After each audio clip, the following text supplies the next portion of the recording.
Welcome back to my YouTube channel. और आज हम पूरा का पूरा पार्लियामेंट ख़त्म करेंगे। पार्लियामेंट शुरू से लेकर एंड तक जो भी लक्ष्मीकांत के अंदर है, जहाँ पे भी आपने जहाँ आज तक ज़िंदगी में पढ़ा हो, सारा पार्लियामेंट ख़त्म कर देंगे। पार्लियामेंट के साथ साथ में मैं कुछ एक्सटर्नल मतलब कुछ एक्स्ट्रा चीज़ें भी बताऊंगा जो इसके अंदर बुक के अंदर नहीं होगी पार्लियामेंट के अंदर। तो सारा का सारा हम यहाँ पे ख़त्म कर देंगे। और मुझे लगता है कि आपको यहाँ से बाहर से पढ़ने की कोई कभी ज़िंदगी में ज़रूरत नहीं पड़ेगी। जहाँ पे भी आप हैं वहाँ पे बस मोर देन सफिशिएंट रहेगा मेरे लिए। आप केवल बस इस पार्लियामेंट को इस वीडियो लेक्चर से पढ़ लें और थोड़ा बहुत बुक से भी देख लें। बुक कौन सी करनी है? एम लक्ष्मीकांत ही आपको यूज़ करनी है, ध्यान रखना, है ना। एम लक्ष्मीकांत ही आपको यूज़ करनी है। अब मैं पार्लियामेंट पढ़ाने जा रहा हूँ तो पार्लियामेंट के अंदर थोड़ी बहुत कुछ देखो, ये सारे के सारे जो मेरे सब टॉपिक्स हैं सारा का सारा लक्ष्मीकांत से उठाया गया। तो आप जितने भी लक्ष्मीकांत के टॉपिक्स हैं वो सबके सब पैरेलली ओपन कर लीजिए, आपको समझ में आ जाएगा। Organisation of parliament. Organisation of parliament से पहले मैं आपको बता दूं कि पार्लियामेंट्री फॉर्म ऑफ गवर्नमेंट जो होती है ना, पार्लियामेंट्री फॉर्म ऑफ गवर्नमेंट को क्या बोला जाता है? वेस्ट मिनिस्टर बोला जाता है। ठीक है, वेस्ट मिनिस्टर बोला जाता है। अब Westminster model of government बोला, वेस्ट मिनिस्टर क्यों बोला जाता है? क्योंकि यहाँ पे भी क्या होता है ना, अब जब हम ब्रिटिश से बनाया गया, यूके के अंदर क्या होता है? क्राउन होता है। क्राउन के अंदर कौन कौन होता है? किंग होता है और क्वीन होती है, कोई भी हो सकता है। ये साइनिंग अथॉरिटी होती है जस्ट केवल। हमारे ऐसे ही हमारे यहाँ पे प्रेसिडेंट होता है, ठीक है। ये भी केवल साइनिंग अथॉरिटी होती है, साइन करते हैं। एसेंट चाहिए हमें प्रेसिडेंट का, ध्यान रखना। विदाउट एसेंट हम है ना, मतलब कोई सा भी एक्ट को, कोई सा भी बिल को एक्ट नहीं बना सकते। कोई सा भी बिल हो, अगर प्रेसिडेंट ने साइन नहीं करा तो हम एक्ट बना ही नहीं सकते, ध्यान रखना एक चीज। वैसे क्राउन होता है, यहाँ पे भी पीएम होता है, ठीक है। हमारे यहाँ पे पीएम, यहाँ पे भी पीएम होता है। देखो यूएसए यूके की, यूएसए सॉरी यूके मतलब ब्रिटिश और इंडिया की बात होता था। यहाँ पे क्या होता है, जैसे अपर हाउस हमने बोला, अपर हाउस, ठीक है। तो यहाँ पे क्या होता है? House of Lords, House of Lords, House of Lords, ठीक है। अब हाउस ऑफ लॉर्ड्स बोल दिया गया ना अपर हाउस को, तो यहाँ पे है ना ये हो गया। अब यहाँ पे क्या होता है? अपर हाउस, इसको हम बोलते हैं यहाँ पे हिंदी में राज्यसभा। क्या बोला जाता है? राज्यसभा। इसको इसको यहाँ पे हाउस ऑफ, यहाँ पे था house of Commons, house of Commons होता है। यहाँ पे हम इसको क्या बोलते हैं? लोअर हाउस, लोअर हाउस, इसको बोलते हैं लोकसभा। अब एक इंपॉर्टेंट चीज, अपर हाउस और लोअर हाउस को दूसरा टर्म भी बोला जाता है, ठीक है। अब इसको बोला जाता है council of states. Upper house को बोला council of states, council of states. अब ये काउंसिल ऑफ स्टेट्स क्यों बोला जाता है? अभी मैं थोड़ा सा राज्यसभा पढ़ाऊंगा तब समझाऊंगा। तो यहाँ पे स्टेट का रिप्रेजेंटेशन होता है, ठीक। लोअर हाउस का बोलता था, हाँ, लोअर हाउस ये हो गया, अपर हाउस ये हो गया, सारा का सारा मेरे हिसाब से आपको सारी चीजें समझ में आने लग गई होगी, ठीक है। अब यहाँ पे बोल दिया। अब इसके बाद के अंदर थोड़ा सा यूएसए की भी समझ लेते हैं। अब इधर यूएसए देखो, यूएसए के अंदर क्या होता है? सीनेट होता है। क्या होता है? सीनेट होता है, ठीक है। यूएसए की कांग्रेस को सीनेट बोलते हैं, कांग्रेस को सीनेट बोलते हैं, ठीक है। यहाँ पे भी अपर हाउस लोअर हाउस होता है, दोनों चीजें होती है, जिसमें अपर हाउस को बोला जाता है सीनेट बोला जाता है, अपर हाउस को सीनेट बोला जाता है, और लोअर हाउस को क्या बोला जाता है? House of representative, house of representative, representatives, ठीक है। ये सारा का सारा ऑर्गेनाइजेशन। अब ऑर्गेनाइजेशन की बात जैसे उठती है कि भाई ऑर्गेनाइजेशन के अंदर क्या क्या है। ऑर्गेनाइजेशन के अंदर देखो, हमारी जो पार्लियामेंट है वो तीन चीजों से मिलकर बनी है। पहला होता है प्रेसिडेंट, दूसरा होता है काउंसिल ऑफ स्टेट्स। अब काउंसिल ऑफ स्टेट्स की बात कर दूं ना, जहाँ पे वहां पे राज्यसभा है, ध्यान रखना, ठीक है, जिसको अपर हाउस बोला जाता है, ठीक है। और तीसरा है हाउस ऑफ पीपल। अब पीपल की जहां बात कर दूं, मतलब डायरेक्टली इलेक्टेड है, इसको लोकसभा बोला जाता है, लोअर हाउस बोल दिया, ठीक है। ये तीन। अब प्रेसिडेंट की बात करते हैं यार, कि प्रेसिडेंट क्यों इसका इंटीग्रल पार्ट होता है? इंटीग्रल पार्ट होता है, इंटीग्रल पार्ट इसलिए होता है भाई साहब, जो मैं पहले अभी बोल रहा था कि कोई सा भी बिल होगा, अगर उसको हमें एक्ट बनाना है तो श्योर श्योर प्रेसिडेंट के साइन चाहिए। तो ये हुआ कि नहीं हुआ पार्लियामेंट का इंटीग्रल पार्ट? हुआ इंटीग्रल पार्ट ऐसे। अब दूसरी चीज में एक बात बताता हूँ, लिख लो आप चाहे तो, अगर आपको लिखना भी है ना, यहाँ पे लिख लो, no bill can become a law, no bill can become a law unless passed by Lok Sabha, राज्य सभा, है ना, ये unless passed by Lok Sabha, unless passed by Lok Sabha, राज्य सभा, and given assent by President of India।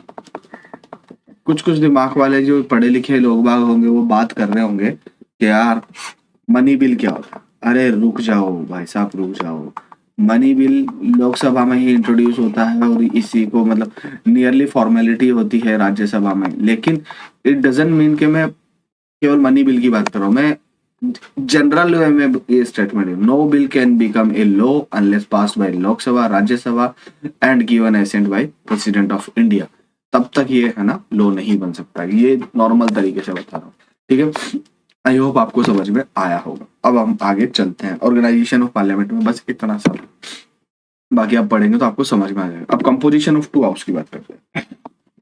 Composition of 2 house की बात है, representation of states, representation of UT, representation of nominated members, ठीक है। अब सबसे पहले हम राज्यसभा की बात करते हैं, तो आप यहाँ पे आंख बंद करके लिख लो 250, ठीक है। 238, देखना मैं आपको पूरा का पूरा बता। 238 तो कहां से आते हैं, स्टेट और यूटी के रिप्रेजेंटेशन होते हैं, टोटल स्टेट प्लस यूटी दोनों मिलके, है ना, ये दोनों मिलके। और नॉमिनेटेड मेंबर्स होते हैं 12, जिनको प्रेसिडेंट नॉमिनेट करते हैं। अब ये इंपॉर्टेंट चीज क्या है, यहाँ पे लिखो नॉमिनेटेड किस किस कैटेगरी में कर सकते हैं। आर्ट,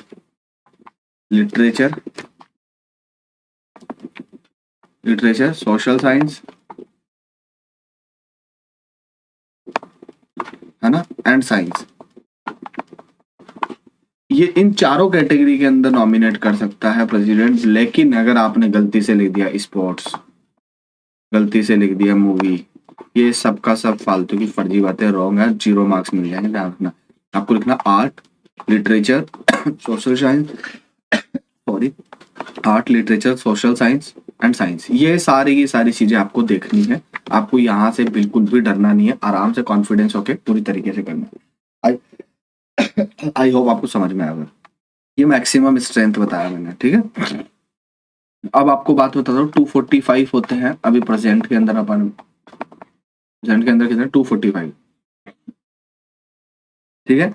अब 245, 229 तो है स्टेट से, ये रिप्रेजेंटेशन ऑफ स्टेट से, ठीक है।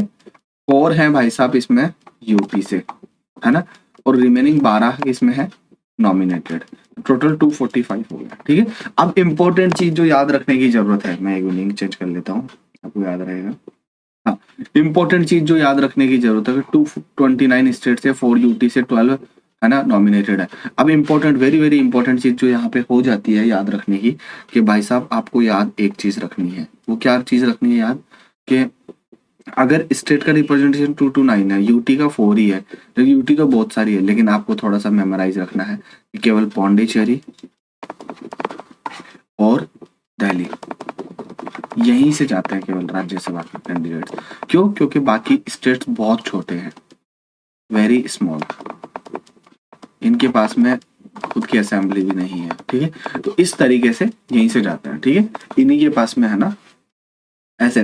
तो यहाँ तक स्टेट असेंबली जिनके पास में है वो ही भेजती है, ठीक है। तो यहीं से जाते हैं केवल, है ना, यूटी मतलब 4 ही जाता है, ठीक है।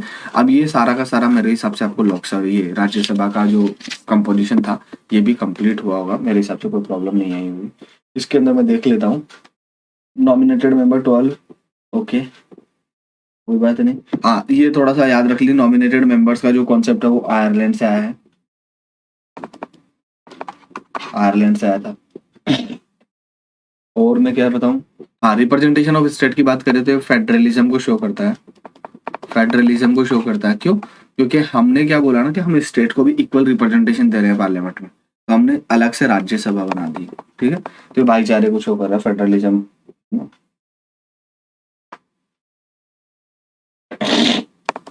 यहाँ तक आपको समझ में आएगा, बहुत बढ़िया, गजब, कंप्लीट हो गया है अपना। अब कंपोजिशन ऑफ लोकसभा करते हैं। कंपोजिशन ऑफ लोकसभा की बात करूं तो देखो, इंपॉर्टेंट रहेगा आपके लिए 552 होते हैं, जिसमें 2 एंग्लो इंडियंस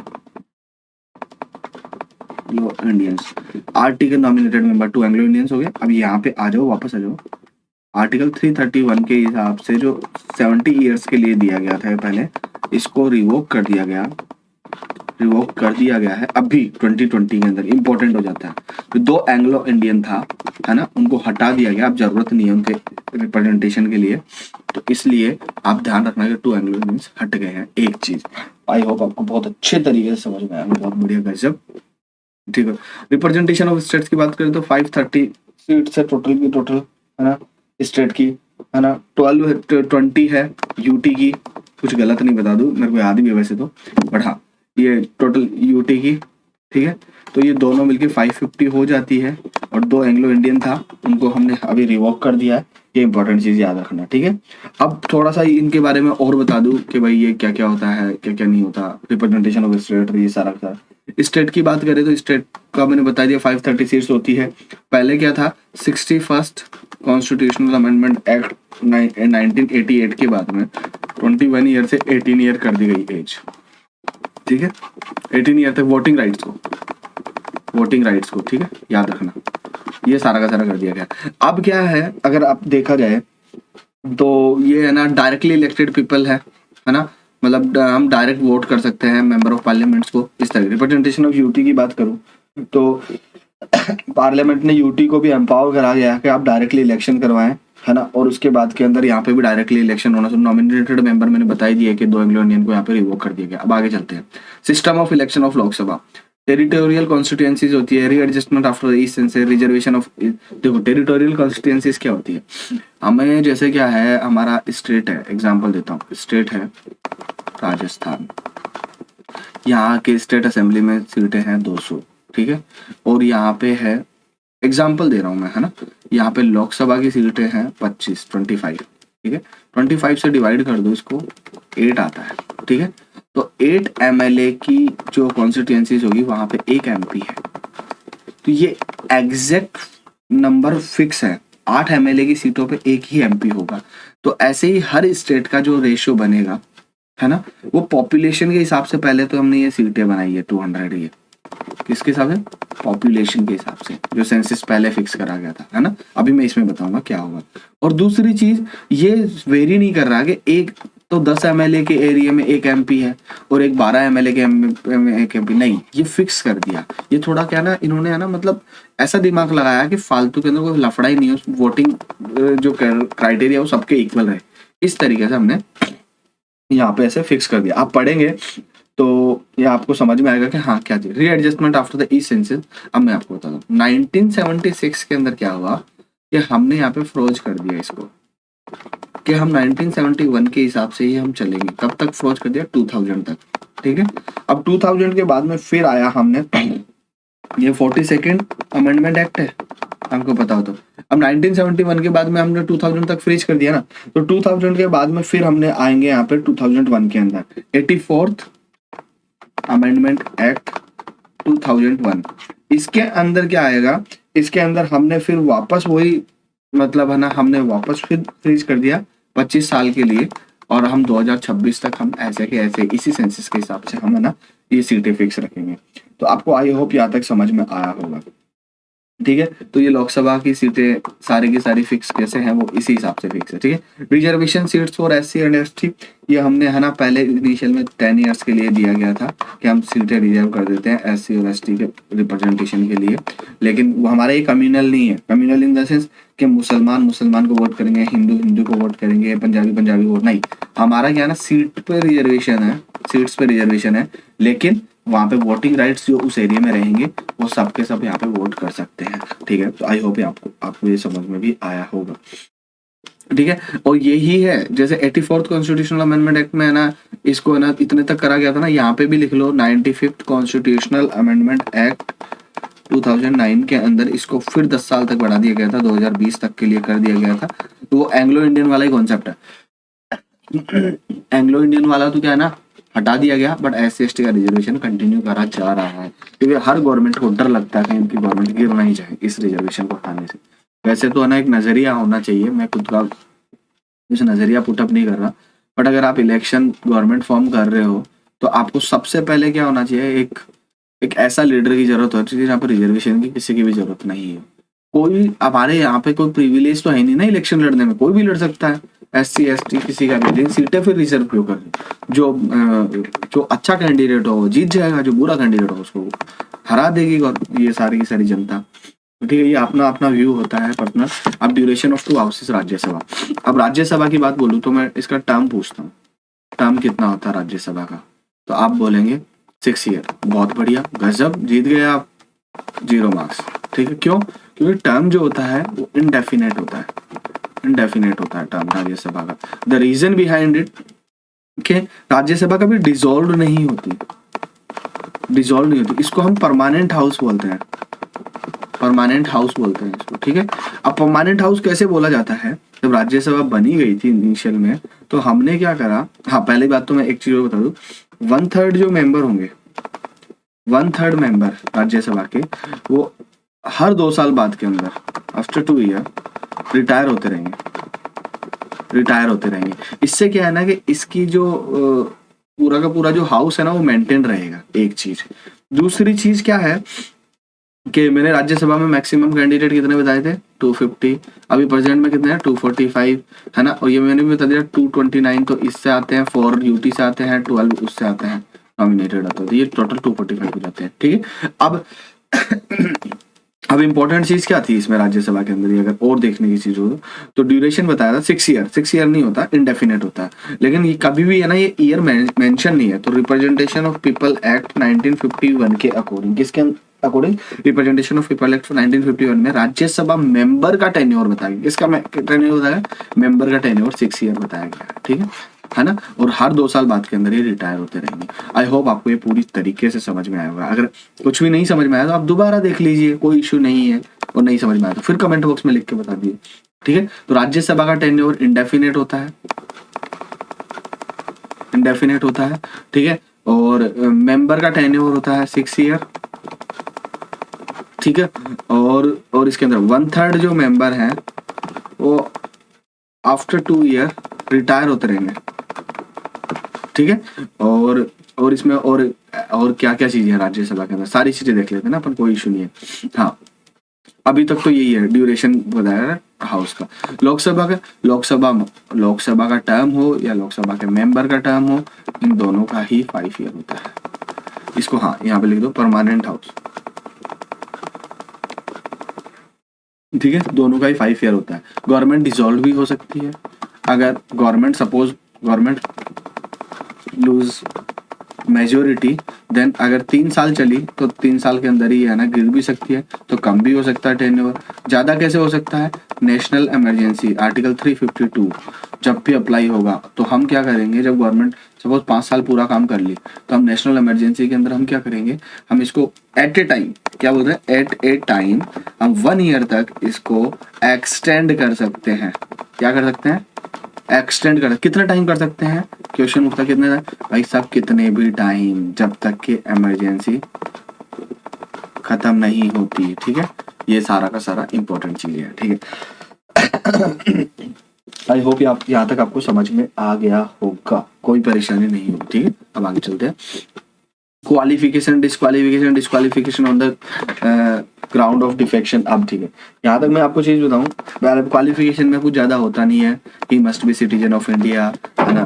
दूसरी चीज, हाँ भैया नहीं है, कल ले लेना। हाँ, क्वालिफिकेशन की बात करूं तो क्वालिफिकेशन में होता है ही must B citizen of India, sorry वो बाहर को आ गया था, है ना।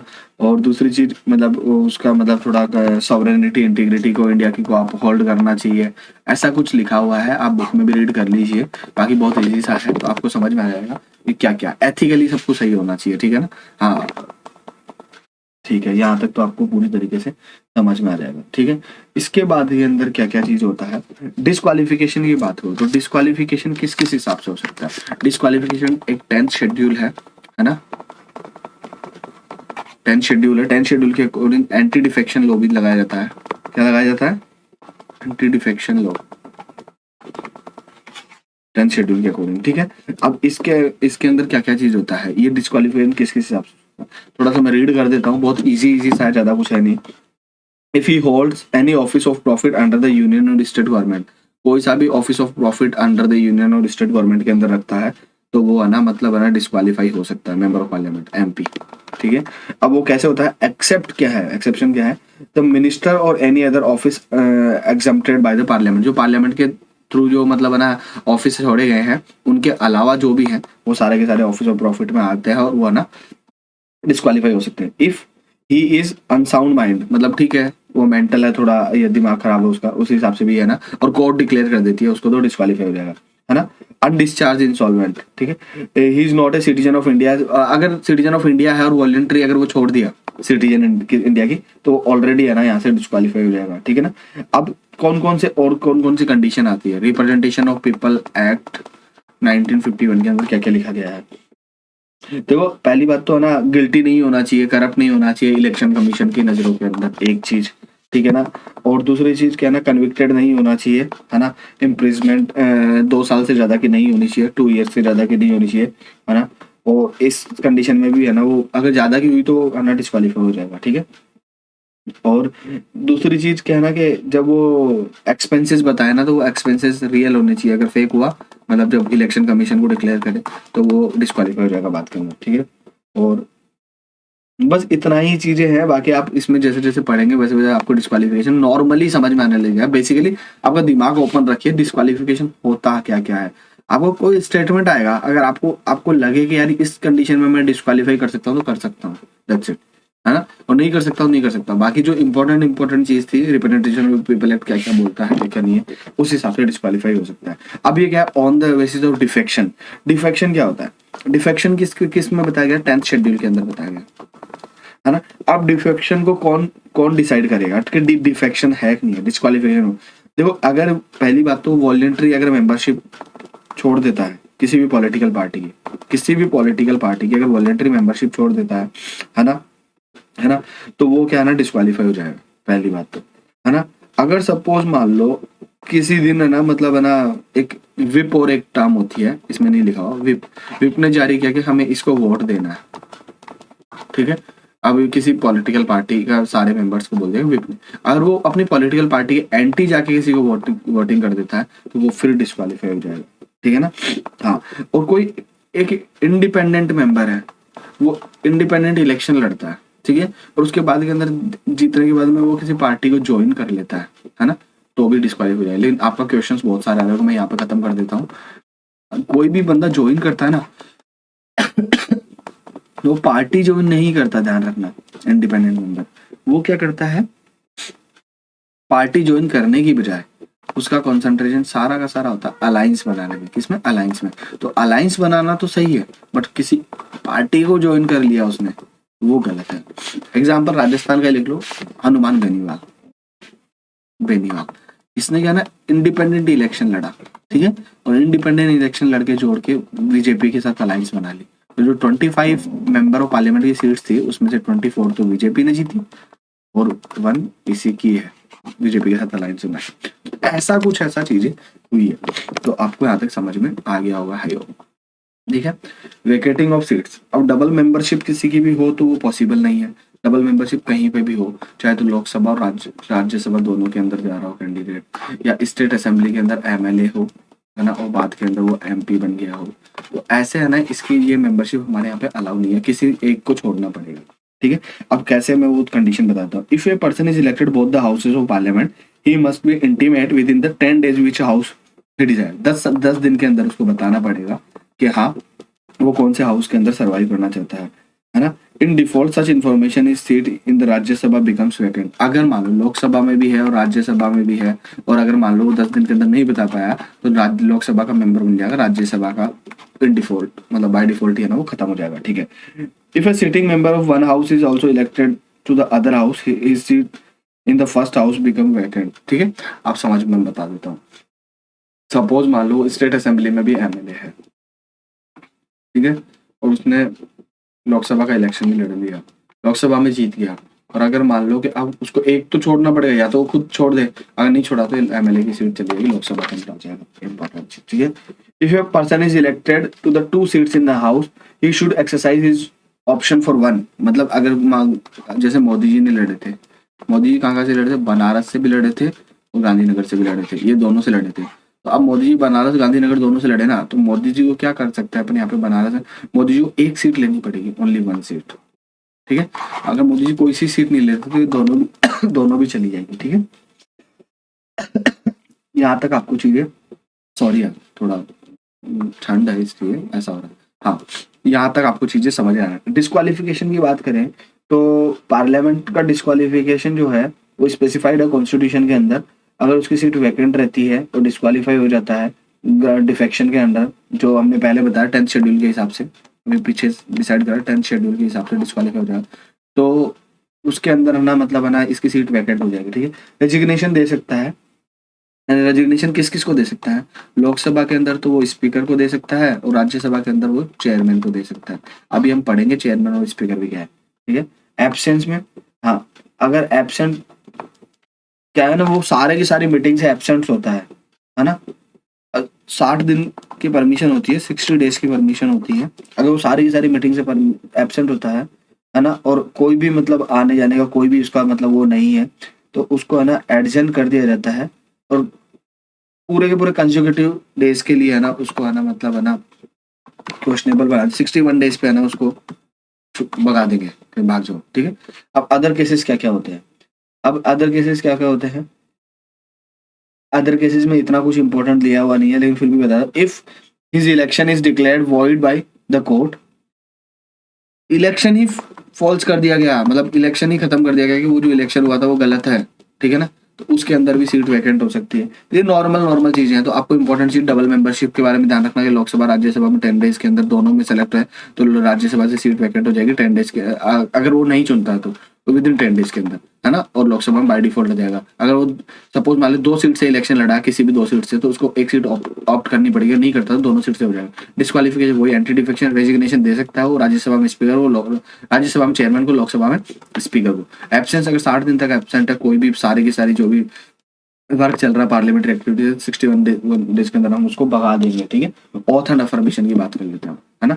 ऑथ एंड अफर्मेशन की बात करते हैं, ऑथ जो दी जाती है वो प्रेसिडेंट को दी जाती है। किसको दी जाती है, प्रेसिडेंट को दी जाती है। अब प्रेसिडेंट के बिहाफ पे कोई भी आ सकता है, बिहाफ पे है ना कोई कैंडिडेट भी आ सकता है। अब इसके अंदर क्या क्या बताया जाता है, to bear the to bear the true faith allegiance to the Constitution of India, to uphold the sovereignty and integrity of the India, to faithful discharge the duty upon which he is about to enter. Sorry, हाँ, तो ये auth basically वही है कि हम integrity sovereignty को uphold करेंगे, हम ना हमारी जो ड्यूटी है उसको निभाएंगे, है ना, और हम ना कॉन्स्टिट्यूशन ऑफ इंडिया को ही मानेंगे, ठीक है। तो ये सारी की सारी ये चीज ऑथ दिलाई जाती है, ठीक है। अब दूसरी चीज क्या है ना कि अगर सपोज मान लो ऑथ लेने से पहले किसी में पार्टिसिपेट लेता है, किसी वोटिंग में पार्टिसिपेट ले नहीं सकते पर लेता है, तो 500 रुपीज पर डे फाइन है, ठीक है। अब देखो सैलरीज अलाउंसेस की बात करते हैं। सैलरी और अलाउंसेस इनका डिसाइड करने का पार्लियामेंट का ही हक है। किसका है, पार्लियामेंट का ही हक है। Only parliament can decide salary and allowances, है ना। और दूसरी चीज क्या है ना, इसको एक इम्पोर्टेंट चीज मैं बता दूं, इसके अंदर क्या है ना, सैलरी ऑफ स्पीकर, है ना, और राज्यसभा में चेयरमैन की जो सैलरी है वो पार्लियामेंट के साथ डिटरमाइन होती है ना, लेकिन ये चार्ज होती है कंसोलिडेटेड फंड ऑफ इंडिया में, फंड ऑफ इंडिया से, स्पीकर और चेयरमैन की, ठीक है। इसको बाद में डिस्कस नहीं करा जाता, एक बार फिक्स हो जाती है तो फिक्स हो जाती है, इसको कर्टेल नहीं करा जाता। क्यों, क्योंकि यार स्पीकर को लाइक नहीं करे, कर्टेल करने की कोशिश करे तो ये ऐसा हो सकता है ना, लेकिन स्पीकर को क्या ना, स्पीकर और चेयरमैन की सैलरी है ना पार्लियामेंट ही डिसाइड करता है और वो कंसोलिडेटेड फंड ऑफ इंडिया से चार्ज होती है, ठीक है। अब ये चार्ज क्या होती है, चार्ज एक्सपेंडिचर में अभी आगे वाली क्लास में बताऊंगा। वो सैलरी जिसपे वोट नहीं करा जाता या जिसका ऊपर है ना नॉर्मल डिस्कशन करा जाता है, वो ही सैलरी है ना चार्ज एक्सपेंडिचर होती है। जैसे सैलरीज हो गई, अलाउंसेस हो गए, वो चार्ज एक्सपेंडिचर। और जो वो एक्सपेंडिचर जो किसी चीज के लिए उठाया जाता है, बनाने के लिए, खर्चे के लिए और कुछ, उसको हम बोलते हैं। और दूसरा एक्सपेंडिचर नॉर्मल, दो तरीके के, एक चार्ज एक्सपेंडिचर होता है और एक हमारा जो भी मतलब एक्सपेंडिचर होता है जो हम मनी बिल ऋण के लिए यूज करते हैं, वो वाला एक्सपेंडिचर, ठीक है। यहाँ तक आई होप आपको समझ में आया। अब presiding officer of the parliament, parliament की बात करूं तो मैंने 2 तरीके से बात कर दिया। प्रिसाइडिंग ऑफिसर, एक तो लोकसभा की जरूरत है हमें, एक राज्यसभा की जरूरत है, ठीक है। लोकसभा के अंदर मैंने स्पीकर डाल दिया, राज्यसभा के अंदर मैंने चेयरमैन डाल दिया। चेयरमैन कौन होता है भाई साहब? चेयरमैन होता है वाइस प्रेसिडेंट। कौन होता है? Vice president. इसको वाइस प्रेसिडेंट क्या है ना, इसका मेंबर नहीं है राज्यसभा का, राज्यसभा का मेंबर नहीं है, तो इसको एक्स ऑफिशियो भी बोला जाता है। एक्स ऑफिशियो भी बोला, एक्स ऑफिशियो चेयरमैन राज्यसभा, ठीक है। क्योंकि एक्स ऑफिशियो मतलब बाहर के ऑफिस से आया, मतलब ये इसका मेंबर नहीं है, ठीक है। एक्स ऑफिशियो चेयरमैन राज्यसभा बोला जाता है। अब लोकसभा में स्पीकर होता है, अब लोकसभा की बात करता हूँ। लोकसभा में स्पीकर होता है, डेप्यूटी स्पीकर होता है, पैनल ऑफ चेयरपर्सन होता है। लोकसभा में जो स्पीकर होता है ना, लोकसभा के अंदर जो स्पीकर होता है ये हम वहीं पे बनाते हैं। ये कैसे बनाते हैं मैं भी बताऊंगा, देखो थोड़ी देर बाद में बताऊंगा। स्पीकर प्रोटेम क्या होता है, अभी थोड़ी सी देर में बताता हूँ। स्पीकर प्रोटेम ये कौन बनाता है? प्रेसिडेंट बनाता है। प्रेसिडेंट बनाता है। जब हम न्यू इलेक्टेड लोकसभा आती है ना, न्यू लोकसभा आती है, तो जो फर्स्ट डे जब एड्रेस करता है, तो इस ये क्या करता है? प्रेसिडेंट एड्रेस करता है, ठीक है। प्रेसिडेंट एड्रेस करता है। उस टाइम पे क्या होता है ना, वो एक मेंबर को, किसी भी एक मेंबर को उठा के स्पीकर बना देते हैं टेम्परेरी पीरियड के लिए, उसको बोलते हैं स्पीकर प्रोटेम, ठीक है। अब वो स्पीकर प्रोटेम क्या क्या करता है? ऑथ दिलाता है एक, दूसरी चीज स्पीकर का इलेक्शन कंडक्ट कराता है, इंपॉर्टेंट चीज। तो ये स्पीकर का इलेक्शन कंडक्ट करने बाद में यहाँ से ओम बिरला जी आ जाएंगे, है ना, और इलेक्शन बैठ जाएंगे अपनी सीट पे आके, लोकसभा के स्पीकर की। यहाँ तक समझ में आया? कोई प्रॉब्लम नहीं, कोई बात नहीं, वेरी गुड, बहुत बढ़िया कर रहे हो। ये मेंबर उन्हीं मेंबर में से होता है, लोकसभा के उन्हीं मेंबर्स में होता है, इसलिए इसको एक्स ऑफिशियो नहीं बोला जाता। यहाँ तक मेरे हिसाब से आपको कोई परेशानी नहीं होगी। मजा आ रहा होगा ना आपको समझने में भी, है ना? मेरे को भी मजा आता है पढ़ाने में भी, ठीक है। फिर हम इसमें डेप्यूटी स्पीकर बना देते हैं। फिर उसके बाद में पैनल ऑफ चेयरपर्सन, हम वहीं से कोई 10% को उठा के पैनल ऑफ चेयरपर्सन बना देते हैं। अब ये कैसे कैसे, अगर स्पीकर एब्सेंट है तो डेप्यूटी स्पीकर काम करेगा। लेकिन एक चीज ध्यान रखना, मैंने बोला डेप्यूटी स्पीकर काम करेगा, मैंने ये नहीं बोला कि इसके कदमों पे चलेगा। ये जो बोलेगा स्पीकर बोलेगा चल आज ये कर देना, एक नहीं, ये इसका सबऑर्डिनेट नहीं होता है मेरे भाई और बहनों। ये सबऑर्डिनेट क्यों नहीं होता है? ये जब स्पीकर की सीट पे बैठता है तो इसके बाद फुल पावर होती है स्पीकर की, ध्यान रखना। ये ऐसा नहीं है स्पीकर बताएगा, ठीक है। पैनल ऑफ चेयरपर्सन के अंदर 10% होते हैं, 10% में से है ना, सपोज मान लो डेप्यूटी स्पीकर दोनों एब्सेंट है, पैनल ऑफ चेयरपर्सन में से 1% को उठा के स्पीकर बना दिया जाता है। आज वो होता है सीनियर मोस्ट मेंबर होता है ना हाउस का। अगर वो भी एब्सेंट है तो फिर दूसरे को, तो 10 इसलिए रखेगा, तो काम नहीं रुकेगा। Office of speaker doesn't stop their work, ठीक है। अब ये सारा का सारा चीज समझ में आ गया। अब देखो रोल एंड पावर फंक्शन की बात करते हैं। तो पहली बात वो होता है, क्या होता है? प्रिसाइडिंग ऑफिसर होता है लोकसभा का, एक चीज, ठीक है। यहाँ तक कोई परेशानी नहीं होगी। अभी मैं चेयरमैन की भी बात करूंगा, लेकिन अभी मैं यहाँ तक प्रिसाइडिंग ऑफिसर होता है, एक चीज। दूसरी चीज, हाँ प्रिसाइडिंग ऑफिसर हो गया। दूसरी चीज, अगर इसका मनी बिल, अभी आपको समझाऊंगा मनी बिल क्या होता है। जिसमें पैसों की बात करें, पावर ऑफ पर्स की बात करें, इसकी पावर ऑफ पर्स मतलब एक तरीके से पैसा है, पैसे की जहां बात हो। पावर ऑफ पर्स क्या होता है मैं बताता हूँ। एक भीमराव अंबेडकर जी ने बहुत अच्छी बात बोली थी, money of the people is directly controlled by the directly elected people. Bhimrao Ambedkar ji ने money of the people is directly controlled by directly elected people। तो इन्होंने बोला, तो डायरेक्टली इलेक्टेड पीपल कौन सा गया? लोकसभा। तो लोकसभा में अब मनी बिल कौन सा मनी बिल है कौन सा नहीं है, वो स्पीकर के पास में है केवल, बस एक चीज, वो स्पीकर फाइनल करेगा कि मनी बिल है कि नहीं है, एक चीज। यहाँ तक समझ में आ गया। रोल और फंक्शन बता रहा हूँ मैं, ध्यान रखना। तो ये मैं सारी की सारी चीजें आपको, आई होप आपको सारी चीजें समझ में आ रही होगी। समझ में आ रही है तो लाइक ठोक दो, कमेंट कर दो, शेयर कर दो, जहां जहां शेयर कर सकते हो। पार्लियामेंट इससे बेस्ट मेरे हिसाब से पढ़ाया गया होगा पता नहीं, बट अगर आपको समझ में आ रहा तो मैं ही बेस्ट हूँ, ठीक है। ऐसा कुछ नहीं है, आप कहीं से भी पढ़ सकते हैं, ठीक है। लोकसभा और स्पीकर ये हो गए। रोल और पावर की बात और क्या क्या बात है। पावर ऑफ पर्स मैंने बता दिया कि मनी बिल को डिसाइड करता है कि मनी बिल है कि नहीं है, एक चीज। दूसरी चीज, हाँ वो कौन डिसाइड करता है? वो केवल लोकसभा ये स्पीकर ही डिसाइड कर सकता है, एक चीज। अब मनी बिल जो होता है वो अभी थोड़ी देर बाद और बता देंगे कि लोकसभा के अंदर ही इंट्रोड्यूस हो सकता है, ये मैं बता दूंगा थोड़ी देर में। इसके बाद के अंदर अपना इंपॉर्टेंट चीज रहता है, स्पीकर क्या है ना, नॉमिनेट करता है। नॉमिनेट जो है पैनल ऑफ स्पीकर्स को, पैनल ऑफ स्पीकर्स को, जो 10 मेंबर्स जो बनाए है ना, पैनल ऑफ चेयरपर्सन जो भी बनाए थे उनको नॉमिनेट करता है, ठीक है। अब इसके बाद के अंदर मैंने बता दिया कि अगर एब्सेंट होगा तो वो क्या क्या काम करता है। अब ये थोड़ा सा रोल मेरा इतना ही है, अभी जैसे जैसे आगे पढ़ेंगे वैसे मनी बिल इंडिविजुअली पढ़ाऊंगा तो मैं अच्छे तरीके से बता दूंगा स्पीकर का और क्या क्या रोल हो सकता है, ठीक है। अब chairman, chairman of Rajya Sabha, deputy chairman और panel of vice chairman of Rajya Sabha. देखो इस बुक के अंदर वैसे गलत लिखा गया है, चेयरमैन और डेप्यूटी चेयरमैन जो होता है ना, इसके अंदर डेप्यूटी चेयरमैन को भी है ना वैसे पार्लियामेंट का पार्ट बताया गया है, बट ये गलत है। चेयरमैन और डेप्यूटी चेयरमैन एक्स ऑफिशियो ही होते हैं, पहली बात। तो जब ये दोनों रिजाइन कर देते हैं ना गलती से भी, है ना, तो यहाँ पे क्या करता है, दोनों रिजाइन करते हैं तब यहाँ पे है ना प्रोटेम लगता है, चेयरमैन प्रोटेम। तब ये एक दिन के लिए वो बनाता है और फिर वापस है ना वाइस प्रेसिडेंट वो उठा के लाते हैं। वाइस प्रेसिडेंट ने रिजाइन कर दिया तो मतलब चेयरमैन ने रिजाइन कर दिया। इस तरीके से यहाँ पे ये चलता है, ठीक है। अब मैं इसकी इंडिविजुअल चीजें बताता हूँ, इसके पास में पावर क्या क्या है। इसके पास में चेयरमैन के पास में है ना, पैनल ऑफ वाइस चेयरमैन भी 10 मेंबर का होता है, एब्सेंट होता है वो एक अलग बात है, रिजाइन एक अलग बात है, ठीक है। इसके पास में क्या क्या पावर, देखो हम राज्यसभा को डिस्कस कर चुके हैं, फिर भी पावर पावर पावर क्या क्या है। पावर बात बता दूं कि नेशनल इंटरेस्ट के अंदर, इसमें नेशनल इंटरेस्ट के अंदर सपोज मान लो लोकसभा डिसॉल्व हो गई, लोकसभा डिसॉल्व हो गई, अब हमें क्या करना है, हमारा राज्यसभा तो परमानेंट हाउस है ना, परमानेंट हाउस है, तो हम राज्यसभा अगर परमानेंट हाउस है और लोकसभा डिसॉल्व हो गई तो हम नेशनल इंटरेस्ट के अंदर आर्टिकल 249 क्या करेंगे, आर्टिकल 249 को हम यूज करेंगे।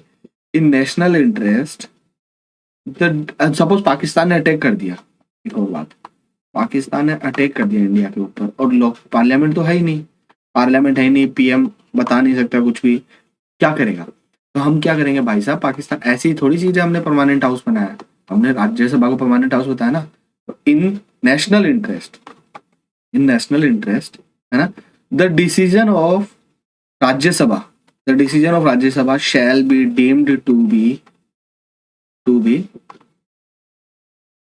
Decision of parliament of India. अब दोबारा, in national interest the decision of Rajya Sabha shall be deemed to be decision of parliament of India, shall be considered to be decision of parliament of India. ये लिख लीजिए आप, ठीक है। तो क्या है ना कि अगर नेशनल इंटरेस्ट के लिए है ना, अगर कोई इमरजेंसी आ जाती है तो उस टाइम पे हम ना राज्यसभा का डिसीजन भी पार्लियामेंट ऑफ इंडिया की तरह ही ट्रीट किया जा सकता है। इसको बोलते हैं डी जोरे de facto parliament of India. D जोरे डी फैक्टो मतलब in law in fact parliament of India, ठीक है। तो ये बहुत अच्छा एग्जाम्पल है, वेरी वेरी वेरी इंपॉर्टेंट एक चीज। दूसरी चीज, अभी देखो आर्टिकल 249 में बताया, इसका एक सेकंड यार कहा, हाँ एक सेकंड में आपको बता देता हूँ ये करके, हाँ। अब देखो इसके इंपॉर्टेंट चीज देखो, अब एक चीज, इसके पास में क्या क्या पावर है ना, मोशंस टू रिमूव चेयरमैन, अगर चेयरमैन को रिमूव करना होगा है ना, तो only introduced in Rajya Sabha, very very important, एक पावर तो ये है राज्यसभा के पास में। दूसरी चीज है आर्टिकल 249 है, नेशनल इंटरेस्ट के अंदर कैसे काम कर सकता है वो मैंने अभी बताया था, है ना। नेशनल इंटरेस्ट में वापस बोल दो, in national interest the decision of Rajya Sabha shall be deemed to be decision of parliament of India, deemed to be shall to be considered as a decision of parliament of India, ठीक है। अब R13 है, जो article 30 आपको याद होना चाहिए, 312 है ना, ऑल इंडिया सर्विसेज का जो भी अपॉइंटमेंट है या कुछ भी है वो क्या होता है, राज्यसभा के थ्रू होता है, ठीक है। तो ये तीन इसके पास में पावर होती है। अब रिमूव करने की एक चीज ध्यान रखना, इफेक्टिव मेजोरिटी से हम रिमूव करते हैं, ये मेजोरिटी में सारी बता दूंगा, स्पेशल इफेक्टिव क्या क्या होता है क्या क्या नहीं होता, बस इतना सा ध्यान रखना कि राज्यसभा के अंदर तो हम क्या करते हैं ना 2/3 वोटिंग लगाते हैं, लोकसभा के अंदर हम सिंपल मेजोरिटी से भी हटा सकते हैं, ठीक है। तो ये चीज होती है इफेक्टिव मेजोरिटी। आई होप आपको सारा का सारा समझ में आया हो। अब हमारा कहाँ तक हो गया कंप्लीट में देख लेता हूँ।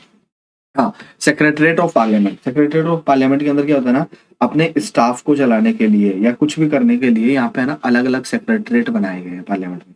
राज्यसभा में अलग होता है, लोकसभा में अलग होता है, ठीक है ना। वो अपने अपनी कंडीशंस के हिसाब से है ना पार्लियामेंट इसको रेगुलेट करता है और रिक्रूटमेंट भी करता है। क्या करता है, रिक्रूटमेंट भी करता है अपनी कंडीशंस के हिसाब से, ठीक है।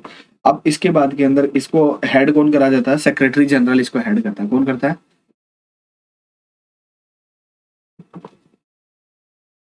सेक्रेटरी जनरल इसको हेड करता है, ठीक है।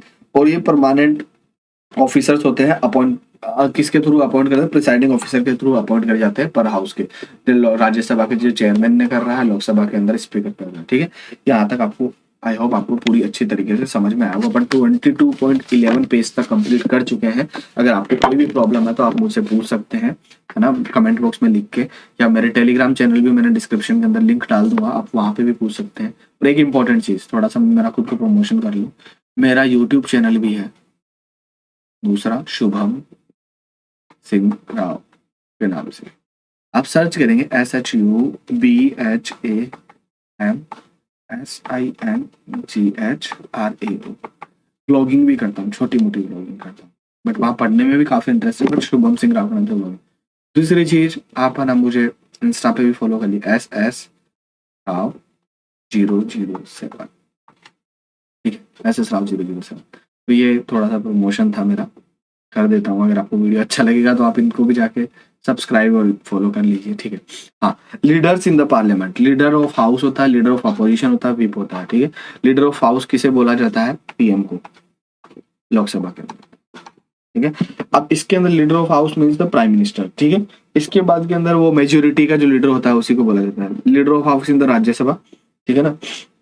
वो भी होता है लीडर ऑफ हाउस, भी हम नॉमिनेट करते हैं राज्यसभा के अंदर भी, है ना, वो भी नॉमिनेट करा जाता है, ठीक है। जैसे प्राइम मिनिस्टर का फंक्शन इधर होता है वैसे ही उधर भी होता है ना। और दूसरी चीज, deputy leader of the house भी करा जा सकता है, और वो है ना USA की तरह ही वर्क करता है, USA में भी होता है ऐसी टर्म, ठीक है। लीडर ऑफ अपोजिशन किसे कौन बनता है, जो 1/10 मेंबर होंगे ना जब किसी पार्टी के, या इतनी मेजोरिटी, तब हमें लीडर ऑफ अपोजिशन बनाएंगे, तो अभी नहीं है इसलिए ऐसा नहीं है, ठीक है। ठीक है, यहाँ तक समझ में आ गया लीडर ऑफ अपोजिशन। अब विप क्या होता है, विप होता है एक सीनियर मोस्ट कैंडिडेट को हम विप बना देते हैं। विप का काम कुछ ही नहीं होता कि जैसे मीटिंग्स होगी किसी पार्टी की, या मतलब हमें आज वोटिंग करना है किसी के अगेंस्ट, या मतलब हमें ना कोई बिल पास कराना, तो विप जारी होता है।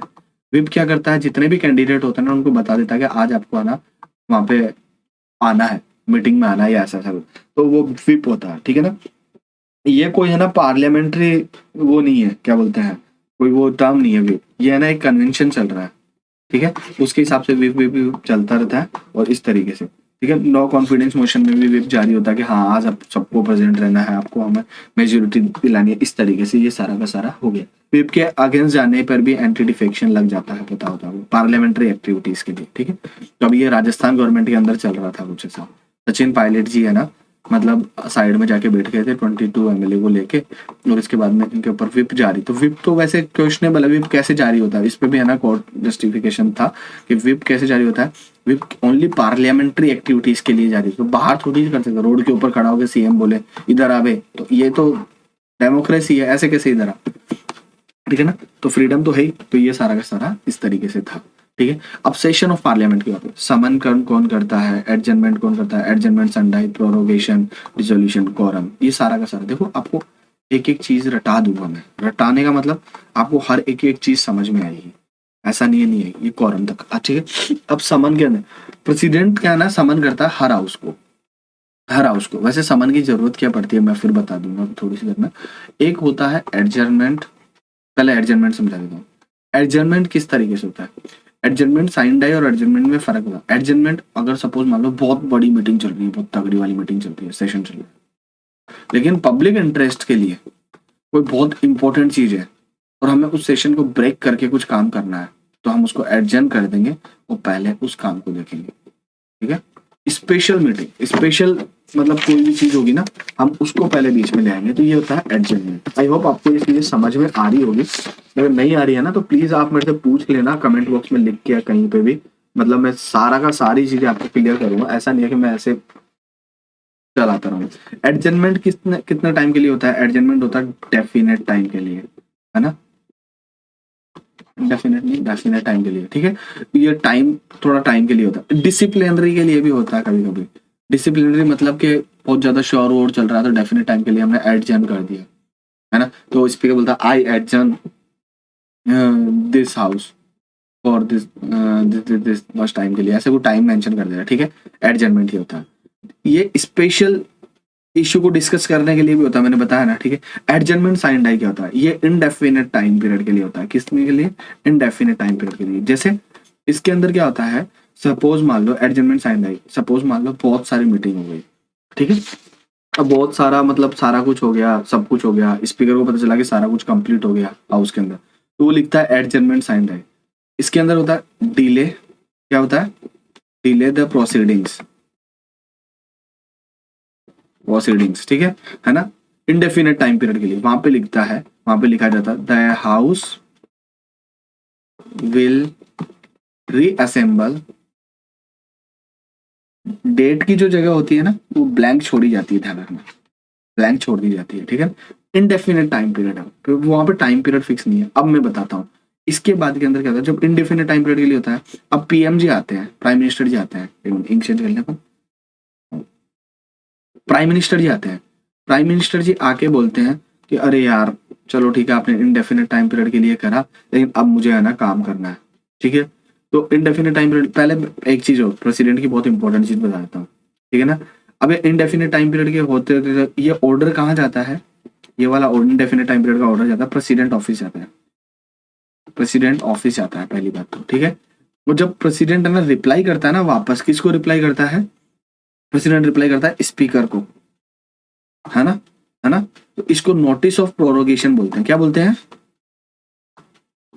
नोटिस ऑफ प्रोरोगेशन, ठीक है ना। नोटिस ऑफ प्रोरोगेशन का मतलब होता है कि हाँ, यहाँ से पार्लियामेंट का रिसेस स्टार्ट हो जाता है, छुट्टियां स्टार्ट हो जाती है।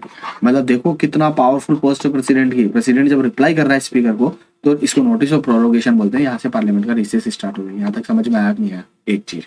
अब समन समन के बारे में बताता हूँ आपसे। एडजर्नमेंट में बता दिया special issue, adjournment sine die के बारे में बता दिया, पार्लियामेंट का सारा काम कंप्लीट हो गया, तो वो क्या करता है ना कि वो बोलता है कि चलो आप काम कंप्लीट हो गया, तो चलो आप एडजर्नमेंट साइन डाई कर दो। Indefinite time the house will reassemble, dash को ब्लैंक कर देता है। लेकिन फिर ये ऑर्डर क्या है प्रेसिडेंट के पास में, प्रेसिडेंट क्या करता है, एक रिप्लाई करता है, उस रिप्लाई को नोटिस ऑफ प्रोरोगेशन बोलते हैं। और वो क्या करते हैं ना, वहां से पार्लियामेंट का रिसेस स्टार्ट, छुट्टी, प्रधानमंत्री जी वापस अचानक रखते हैं। प्रधानमंत्री जी बोलते हैं, पार्लियामेंट प्रेसिडेंट को एडवाइस देते हैं, किसको? प्रेसिडेंट को एडवाइस देते हैं कि अरे यार हमें रीअसेंबल करना है। क्या करना है? रीअसेंबल करना है, जो यहाँ पे ब्लैंक छोड़ा गया था, रीअसेंबल करना है, तो लोकसभा को रीअसेंबल करना है। तो प्रेसिडेंट क्या करते हैं, साइन करते हैं, साइन करते हैं ऑर्डर, है ना। उस ऑर्डर को क्या बोला जाता है? समन बोला जाता है। क्या बोला जाता है? समन। वो दोनों हाउस को समन कर सकते हैं, ठीक है। उस ऑर्डर को समन बोला जाता है। और वो क्या करते हैं, ये हर मेंबर ऑफ पार्लियामेंट के पास में जाता है, हमारे कंट्री के, ठीक है ना। और इस तरीके से वापस है ना पार्लियामेंट, है ना।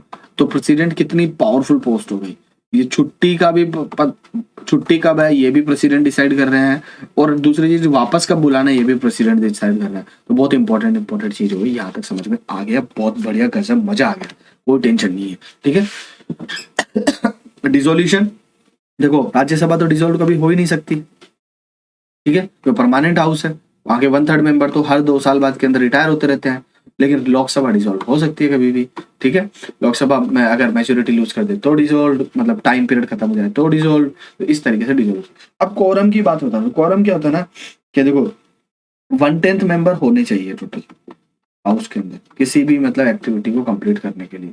1/10 लाइक 550 का 1/10 कितना होगा? 55 तो हमारे इधर होने चाहिए, किसमें? लोकसभा में। और 250 का 25 के आसपास इधर होनी चाहिए, ठीक है। तो ये ऐसे मतलब है ना, इस तरीके से क्वारम मेंटेन रहेगा, तभी है ना हाउस की एक्टिविटीज हो सकती है। यहाँ तक आपको मेरे हिसाब से पूरा का पूरा समझ में आया होगा, नहीं आया हो तो फिर कमेंट बॉक्स में लिख के बता देना, मैं आपको वापस समझा दूंगा, ठीक है। अब इसके अंदर क्या गया, वोटिंग इन द हाउस। अब वोटिंग का प्रोसीजर क्या होता है? वोटिंग का प्रोसीजर वही होता है, डिबेट होता है, डिबेट होता है, डिस्कशन होता है, और फिर वोटिंग होता है, ठीक है। ये वाला प्रोसीजर होता है। इसमें अगर सपोज मान लो प्रिसाइडिंग ऑफिसर है, वो बोलता है से यस, बोला यस, से नो, बोला नो। अब अगर yes is greater than no, then bill pass हो जाएगा। नॉर्मल कंडीशन में बता रहा हूँ, स्पेशल केसेस अलग अलग होते हैं, जैसे प्रेसिडेंट का इम्पीचमेंट हो गया तो 2/3 मेजोरिटी चाहिए, ऐसा कुछ, वो केसेस की बात कर रहा हूँ, से यस ऐसे। इस तरीके से ये बिल को भी देखा जाता है, ठीक है। 2-3 बार भी होता है, फिर मतलब अगर मान लो कोई चैलेंज कर देता है तो फिर वोट भी करा लेते हैं, ठीक है। इस तरीके से लैंग्वेज इन पार्लियामेंट, इंग्लिश और हिंदी बेसिकली। फिर इंग्लिश को हटाने की बात चली, लेकिन इंग्लिश अभी भी कंटिन्यू है ना। दूसरी चीज, प्रिसाइडिंग ऑफिसर डिसाइड कर सकता है कि उसको नेटिव लैंग्वेज या मदर टंग में बोलने की भी परमिशन दी जा सकती है किसी को भी, लेकिन वहां पे व्यवस्था होनी चाहिए ट्रांसलेटर की, वो ट्रांसलेट करता रहे, ठीक है। Rights of ministers and attorney general, ये देखो वो किसी भी हाउस के अंदर कभी भी बैठ सकते हैं, पहली बात तो लोकसभा और राज्यसभा दोनों में, ठीक है। अटॉर्नी जनरल उसके प्रोसीडिंग्स को सुन सकते हैं, देख सकते हैं, ये पूरा का पूरा आपको समझ में आना चाहिए, ठीक है। अब क्या है, अब लेमडेक सेशन क्या होता है, लेमडेक सेशन होता है लास्ट सेशन। एक मिनट ये कर लो, क्या होता है,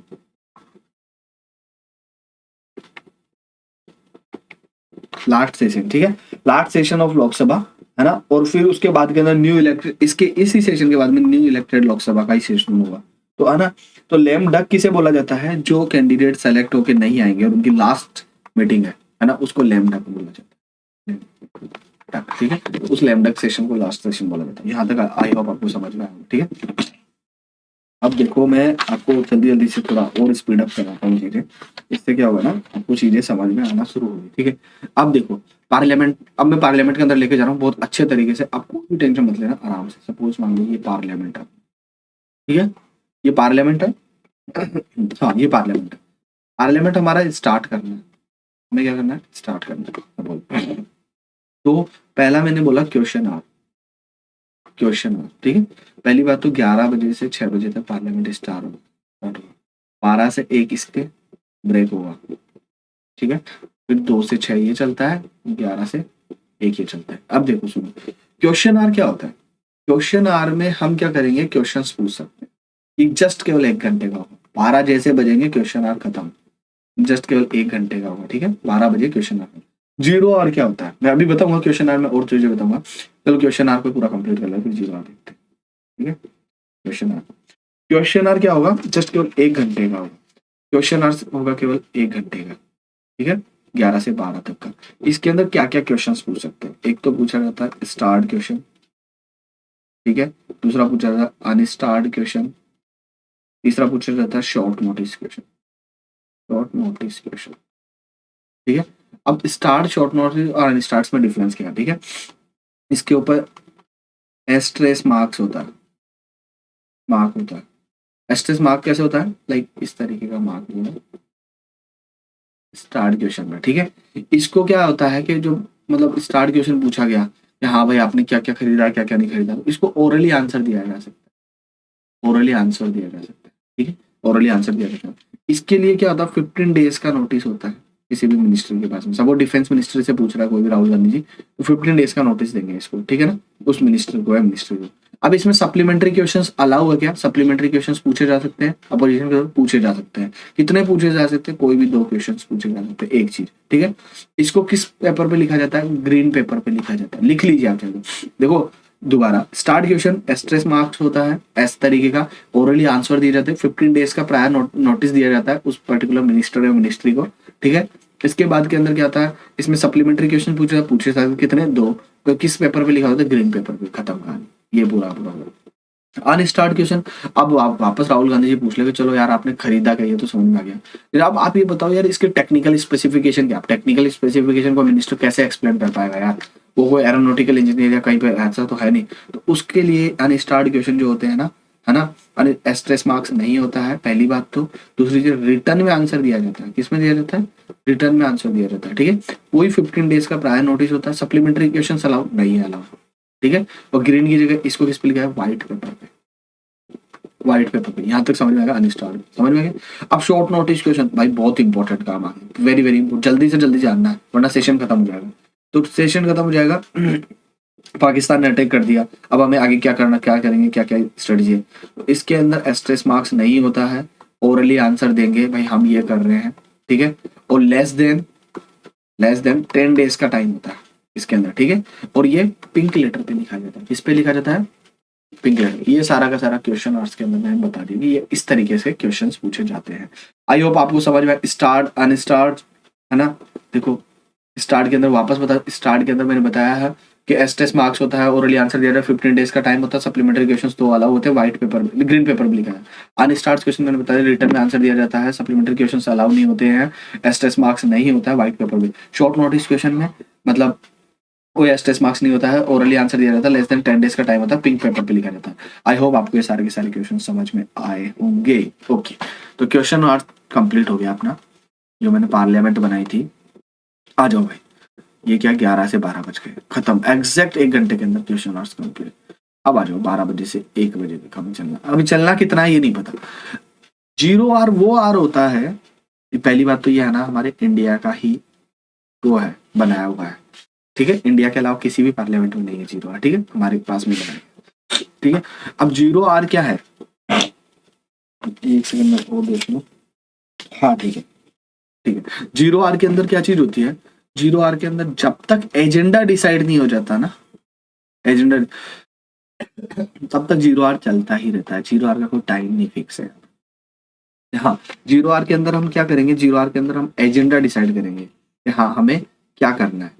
अब एक चीज बता देता हूँ, ये सारी की सारी जो तरीका होता है ना, ये रूल ऑफ प्रोसीजर है ना, and conduct of business, ROP TOB, ये क्या करता है, केवल पार्लियामेंट ही फॉर्म करता है। पार्लियामेंट, अब पार्लियामेंट कैसे चलेगा, पार्लियामेंट ही फॉर्म करता है।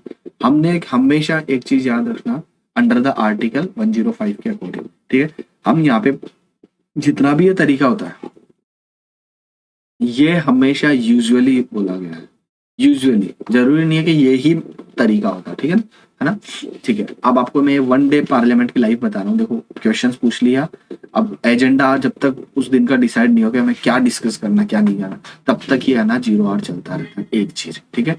अब यहाँ तक मेरे हिसाब से आपको समझ में आया होगा, कोई प्रॉब्लम नहीं, ठीक है। अब मैं ये थोड़ा जल्दी जल्दी से समझा देता हूँ, 1 मिनट रुको, देखो वापस मार्कर चेंज कर लेते हैं। हाँ, substantive motion, substitute motion, subsidiary motion. Substantive motion, अगर हमें इम्पीचमेंट करना प्रेसिडेंट का, इलेक्शन कमीशन का, उसके लिए है ना ये सब्सटेंटिव मोशन लगाते हैं, ठीक है, इम्पीचमेंट वेरी वेरी इंपॉर्टेंट के लिए, ठीक है, बहुत ज्यादा इंपॉर्टेंट होता है, ठीक है। सब्स्टिट्यूट मोशन क्या होता है, सब्स्टिट्यूट मोशन क्या होता है ना, कोई एक ओरिजिनल मोशन होता है, उसके पैरेलली कोई मोशन चलाना है, सब्स्टिट्यूट करना है उसका, रिप्लेसमेंट करना है, उस हिसाब से है ना इसको मोशन को सब्स्टिट्यूट मोशन बोला जाता है, ठीक है। सब्सिडरी मोशन, सब्सिडरी मोशन क्या होता है, मतलब इसका कोई पर्टिकुलर ऐसा कोई मीनिंग नहीं होता है, लेकिन फिर भी क्या होता है ना कि ओरिजिनल मोशन के रेफरेंस के विदाउट ये नहीं चलाया जा सकता, ठीक है ना, तो इसको सब्सिडरी मोशन कहते हैं। सब्सिडरी मोशन 3 तरीके के होते हैं, एंसिलरी, ठीक है ना, मोशन। इसके अंदर क्या होता है ना, रेगुलर प्रोसीडिंग्स होती है अलग अलग टाइप की, ठीक है ना। एक होता है superseding, superseding motion. Superseding motion के अंदर क्या होता है कि हम इसमें डिबेट करते हैं इश्यूज को, जो इसको सुपरसीड करा जा सकता है, ठीक है ना, डिबेट और डिस्कशन करते हैं, ठीक है ना। एक होता है अमेंडमेंट, अमेंडमेंट, ठीक है ना, हम इसको, ये एक तरीके से सब्सटीट्यूट का ही पार्ट है ना। ओरिजिनल मोशन में कुछ अमेंडमेंट कर दिया, सब्सटीट्यूट मतलब कोई ओरिजिनल मोशन था उसकी जगह कोई सब्सटीट्यूट मोशन कर दिया, हमने कोई नई चीज ले आए। सब्सिडरी मतलब उसी मोशन के अंदर कुछ ऐड कर देंगे, सब्सिडरी हो गया, ठीक है, तो ये अमेंडमेंट हो गया, ठीक है। तो ये सारे के सारे मोशंस होते हैं, ठीक है। अब हमें adjournment motion, censure motion, no date yet motion, point of order motion, closure motion, ये सारे के सारे अब मोशन पढ़ लेते हैं, कोई इशू नहीं पड़ेगी, ठीक है। अब हम चलते हैं, मोशंस पढ़ लिया, क्लोजर मोशन, ठीक है। क्लोजर मोशन के अंदर क्या होता है, ठीक है ना। क्लोजर मोशन क्या करते हैं, ये क्या क्या कर सकते हो। It is a motion moved by the member to cut short the debate on the matter before the house और हैज ऑलरेडी बीन डिस्कस्ड। मतलब क्या होता है कि ये वो मोशन है जहां पे है ना, मतलब हम थोड़ा क्लोज करने की कोशिश करेंगे, डिबेट को कट शॉर्ट करेंगे, कि जल्दी जल्दी से कट शॉर्ट करके हम इसको इस तरीके से, अब मैटर वो जो होता है वो बहुत ही ज्यादा सफिशिएंट तरीके से सुन लिया जाता है, ठीक है। ऐसे तो क्लोजर मोशन के 4 पार्ट है, अगर आपको याद रखने हो तो। एक तो सिंपल क्लोजर, एक होता है कंपार्टमेंट, क्लोजर बाय कंपार्टमेंट, एक होता है कंगारू, ये याद रखने की जरूरत है, कंगारू है ना क्लोजर, और गुलूटीन, ठीक है। गुलूटीन में तो कोई डिस्कशन ही नहीं होता, डायरेक्ट बोल दिया रहता है चलो चलने दो। गुलूटीन क्लोजर कैसे होता है, सपोज मान लो बहुत सारी डिबेट और डिस्कशन हो रही है, अब ग्रांट्स जो होती है 107 होती है टोटल, है ना। अब इसके अंदर बहुत सारी डिस्कशन हो रही है, अब टोटल ग्रांट्स पे तो डिस्कस करनी चाहिए, 3-4 पे डिस्कशन करते हैं और उसके बाद के अंदर क्या बोलते हैं, चलो गुलूटीन मोशन लगा दिया जाता है। तो अब विदाउट डिस्कशन ही है ना उनको पास करा दिया जाता है, क्योंकि लोकसभा में तो मेजोरिटी होती है ना।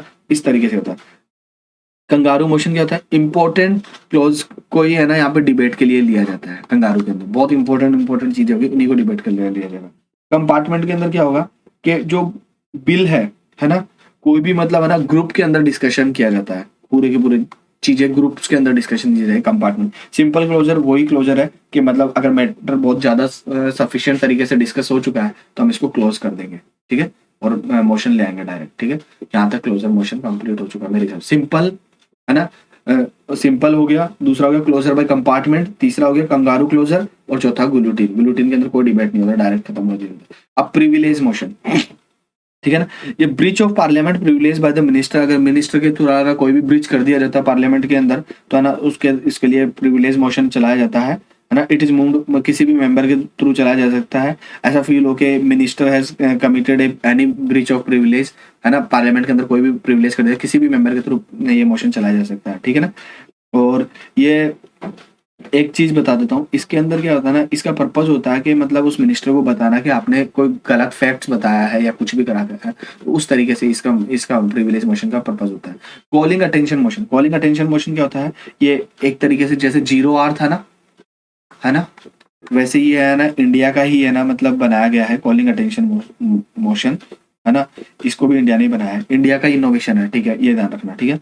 Attention attention of a minister to a matter of urgent public importance, public importance के लिए कोई मैटर है ना बहुत ज्यादा इंपॉर्टेंट है तो उसको हम अटेंशन कराने के लिए कॉलिंग अटेंशन मोशन को है ना मूव करते हैं, ठीक है। यहाँ तक समझ में आ गया, ठीक है ना। वही रूल ऑफ प्रोसीजर उसके अंदर नहीं लिखा गया, लेकिन ये बस इंडिया का ही इनोवेशन है, ठीक है। यहाँ तक कोई प्रॉब्लम नहीं। एडजर्नमेंट मोशन, एडजर्नमेंट मोशन क्या होता है, एडजर्नमेंट ये क्या होता है, पार्लियामेंट के अंदर इंट्रोड्यूस होता है डेफिनेट मैटर और अर्जेंट पब्लिक इंटरेस्ट को बताने के लिए। लाइक सपोज मान लो बहुत बहुत कुछ बड़ा कुछ काम चल रहा है और हमें एडजर्नमेंट मोशन लाना है, तो हम क्या करेंगे 50 मेंबर्स के साइन के थ्रू, जो भी लोकसभा है राज्यसभा जिसमें भी है उसके अंदर 50 मेंबर्स के साइन के थ्रू वो लेटर देंगे और वो एडजर्नमेंट मोशन को इंट्रोड्यूस कराएंगे। अब ये एडजर्नमेंट मोशन कब सुना जाएगा, ये लास्ट के अंदर सुना जा सकता है ना। और ये ज्यादा से ज्यादा कम से कम 2 घंटे और 30 मिनट तक के लिए भी सुना जाता है, ठीक है। यहाँ तक ये चीज समझ में आ गई, ठीक है। अब सेंसर मोशन और एडजर्नमेंट मोशन के अंदर, सेंसर और नो कॉन्फिडेंस मोशन के अंदर डिफरेंस बताता हूँ। वैसे तो हम यहाँ पे पैरेलली कर लेते हैं इसको, लेकिन फिर भी डिफरेंस, सेंसर मोशन क्या होता है और नो कॉन्फिडेंस मोशन क्या होता है। सेंसर मोशन के अंदर क्या होता है कि इसको है ना लोकसभा अडॉप्ट करती है, ठीक है। नो कॉन्फिडेंस मोशन के अंदर अगर कॉन्फिडेंस नहीं है, इसको लोकसभा अडॉप्ट करे या नहीं करे, हम नो कॉन्फिडेंस मोशन ला सकते हैं, ठीक है, एक चीज, ठीक है। दूसरी चीज क्या है, ये सेंसर मोशन इंडिविजुअल के अगेंस्ट भी चलाया जा सकता है, काउंसिल ऑफ मिनिस्टर्स के अगेंस्ट भी चलाया जा सकता है, इस तरीके से चलाया जाता है, ठीक है। नो कॉन्फिडेंस मोशन क्या करता है, एंटायर काउंसिल ऑफ मिनिस्टर्स के अगेंस्ट चलाया जाता है, ठीक है। अगर वो पूरा का पूरा गिर जाता है तो मतलब गवर्नमेंट डिसॉल्व हो गई, गवर्नमेंट गिर गई, ठीक है ना, लोकसभा डिसॉल्व हो जाएगी, ठीक है। सेंसर मोशन के बारे में ठीक है, इस censure motion council of ministers को मतलब है ना पॉलिसीज और एक्शंस के लिए ही चलाया जाता है, ना कि उनको गिराने के लिए चलिए, ये खत्म ही हो जाता है पूरी तरीके से, ठीक है ना। लोकसभा ही डिसॉल्व हो जाती है। अगर ये लोकसभा के अंदर पास हो जाता है, सपोज मान लो पास हो जाता है ना, तो उसके अंदर है ना काउंसिल ऑफ मिनिस्टर्स को रिजाइन करने की जरूरत नहीं होती। लेकिन अगर ये पास हो गया तो यहाँ पे काउंसिल ऑफ मिनिस्टर्स पूरा का पूरा रिजाइन कर देगा, मतलब कि गवर्नमेंट डिसॉल्व हो जाएगी। एक चीज यहाँ तक आपको आराम से समझ में आएगा, ठीक है। मोशन ऑफ थैंक्स क्या होता है, मोशन ऑफ थैंक्स क्या होता है यहाँ तक मेरे हिसाब से आपको समझ में आया।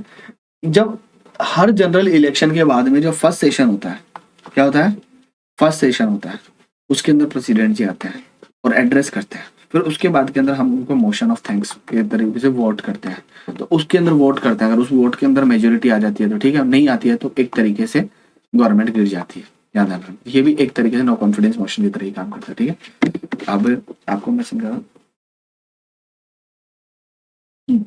अब क्या नो डे या मोशन, ठीक है ना, ठीक है। इसके अंदर क्या होता है, इस मोशन को है ना स्पीकर एडमिट तो कर लेता है बट वो डेट नहीं बताता कि हम इसको कब सुनेंगे, ठीक है ना। तो इस तरीके से है ना इसको है ना मतलब है ना नो डे या नेम्ड मोशन बोला जाता है, ठीक है ना। स्पीकर इसको कंसिडर कर लेता है बिजनेस के लिए, हाउस के लिए, सब कुछ के लिए, बट फिर बिजनेस एडवाइजरी कमेटी के पास में जाता है और वो डे और डेट फिक्स करती है। इस तरीके से इसको डिस्कशन किया जाता है इस no day yet motion. Point of order motion, point of order क्या चीज होती है, देखो वेरी वेरी इंपॉर्टेंट। सपोज मान लो कोई बंदा लेट आया अपनी क्लास को देखने के लिए, तो मैं उसके ऊपर पॉइंट ऑफ ऑर्डर मोशन चला सकता हूँ। पॉइंट ऑफ ऑर्डर मोशन कैसे चलाऊंगा कि जब रूल ऑफ प्रोसीजर्स को आप रूल ऑफ प्रोसीजर्स को फॉलो नहीं कर रहे, है ना, आरओपी सीओबी को आप फॉलो नहीं कर रहे इसके अंदर बिजनेस के लिए, मतलब किसके लिए, पार्लियामेंट के लिए, तो मैं पॉइंट ऑफ ऑर्डर मोशन चला दूंगा, उसकी डांट पड़ेगी, ठीक है ना यहाँ पे, है ना। तो इस तरीके से पॉइंट ऑफ ऑर्डर मोशन चलाया जा सकता है, ठीक है। यहाँ तक मेरे हिसाब से आपको सारा का सारा समझ में आया होगा, ठीक है। सेंशनल मोशन देखो दोबारा, 0 आवर क्वेश्चन आवर, वही 11 से 12 बजे के बीच में। 0 आवर हम एजेंडा डिसाइड करेंगे तब तक नहीं हुआ। सब्सटेंटिव इम्पीचमेंट करेंगे। सब्सटीट्यूट, हम कोई ओरिजिनल मोशन है उसकी जगह हम दूसरा मोशन लेंगे, सब्सटीट्यूट करेंगे। सब्सिडरी, उसी के पैरेलली कुछ ऐड कर देंगे, ठीक है। क्लोजर मोशन, क्लोजर मोशन में 4 बताए थे, सिंपल हो गया था, क्लोजर बाय कंपार्टमेंट, है ना, कंगारू और ग्लूटीन, ये चारों बताए थे। क्लोज सिंपल सिंपल था, और कंपार्टमेंट का मैंने बताया था, और इसके बाद में कंगारू का मैंने बताया था कि वेरी वेरी इंपॉर्टेंट कुछ भी ऐसे मोशन आएंगे जिनको हमें थोड़ा सा डिबेट करना है, उसके बाद में खत्म कर देंगे। और ग्लूटीन का बिना डिबेट डिस्कशन के बाद में ही है ना इसको ग्लूटीन को खत्म कर दिया जाता है। प्रिविलेज मोशन, प्रिविलेज में प्रिविलेज ब्रीच कर देता है कोई भी मिनिस्टर, उसके खिलाफ है ना कोई भी मेंबर, है ना, प्रिविलेज गलत फैक्ट कुछ भी है। Calling attention motion, calling attention motion मतलब कोई भी नेशनल इंटरेस्ट के लिए कोई इंपॉर्टेंट बात है तो उसके हिसाब से। Adjournment motion, very very important कोई टॉपिक लाना तो 50% कोई भी मेंबर है ना उसके ऊपर साइन करके दे देंगे कि आप इसको इंट्रोड्यूस करो, ठीक है। सेंसर मोशन, सेंसर मोशन मैंने बता दिया, पूरी यूनियन काउंसिल ऑफ मिनिस्टर के अगेंस्ट चला जाता है, इंडिविजुअल मिनिस्टर के अगेंस्ट चला जाता है, इससे गवर्नमेंट गिरती नहीं है ना, लेकिन ये चलाया जा सकता है कि हाँ आपने ये क्या करा। नो कॉन्फिडेंस मोशन, इससे ना काउंसिल ऑफ मिनिस्टर पूरा का पूरा एंटर काउंसिल ऑफ मिनिस्टर्स के ऊपर चला जाता है, पूरा पूरा डिजल हो जाए। मोशन ऑफ थैंक्स, जब प्रेसिडेंट आते हैं, जब न्यू असेंबली बनती है तो प्रेसिडेंट आते हैं तो उसके फर्स्ट जो मीटिंग होती है उसके ऊपर वोट ऑफ थैंक्स देते हैं, ठीक है। नो डे एट मोशन, ये मोशन इंट्रोड्यूस करा जाता है, लेकिन इसको स्पीकर एडमिट तो कर लेता है लेकिन डेट नहीं बताता कब करेंगे, तो फिर वो बिजनेस एडवाइजरी कमेटी के बाद में इसको डेट वेट बताते हैं, तब डिस्कस कर। पॉइंट ऑफ ऑर्डर मोशन, जो आरओपी सीओबी को आप है ना फॉलो नहीं करेंगे, लेट आ रहे हैं, आ रहे हैं, वो आ रहे हैं, तो उस टाइम पे इसको आपके इंडिविजुअल मिनिस्टर या इंडिविजुअल कैंडिडेट या इंडिविजुअल मेंबर के अगेंस्ट चलाया जाता है, ठीक है। ये डिवाइस, ये इस तरीके से ये काम होता है, ठीक है। आई होप आपको समझ में आया होगा। अभी अपन जल्दी जल्दी से कंप्लीट कर देंगे, काहे टेंशन ले रहे, टेंशन लेने की जरूरत ही नहीं है, ठीक है ना। Half an hour discussion, short duration discussion, special mention, resolution और यूथ पार्लियामेंट, ठीक है। अब मैं ईमानदारी से चीज बताऊं ना, तो ये जो मैं बता रहा हूँ ना, half an hour discussion, special discussion, ये सारा का सारा ये कुछ भी काम का नहीं है, कुछ भी। एक सेकंड मेरा, ये कुछ भी काम का नहीं है। आप आंख बंद करके सोच सकते, ये तो सारा बहुत इंपॉर्टेंट है, ये कुछ भी काम का नहीं है। आप इसको ऐसा कैसा छोड़ देंगे, जस्ट रीडिंग करेंगे आपका काम कंप्लीट हो जाएगा, ठीक है। ये काम पूछा ही नहीं जाता, ना कुछ काम है, फालतू की बातें लिखी गई है, ठीक है। अब वेरी वेरी इंपॉर्टेंट चीज, अब यहाँ से हम इंपॉर्टेंट चीज यहाँ से पढ़ेंगे। Ordinary bill, money bill, financial bill, constitution amendment bill.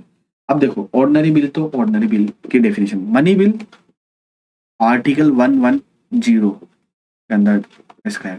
Financial bill, देखो जितने भी बिल बताऊंगा ना, ये आपको सारा का सारा समझ में, आर्टिकल 117 के अंदर।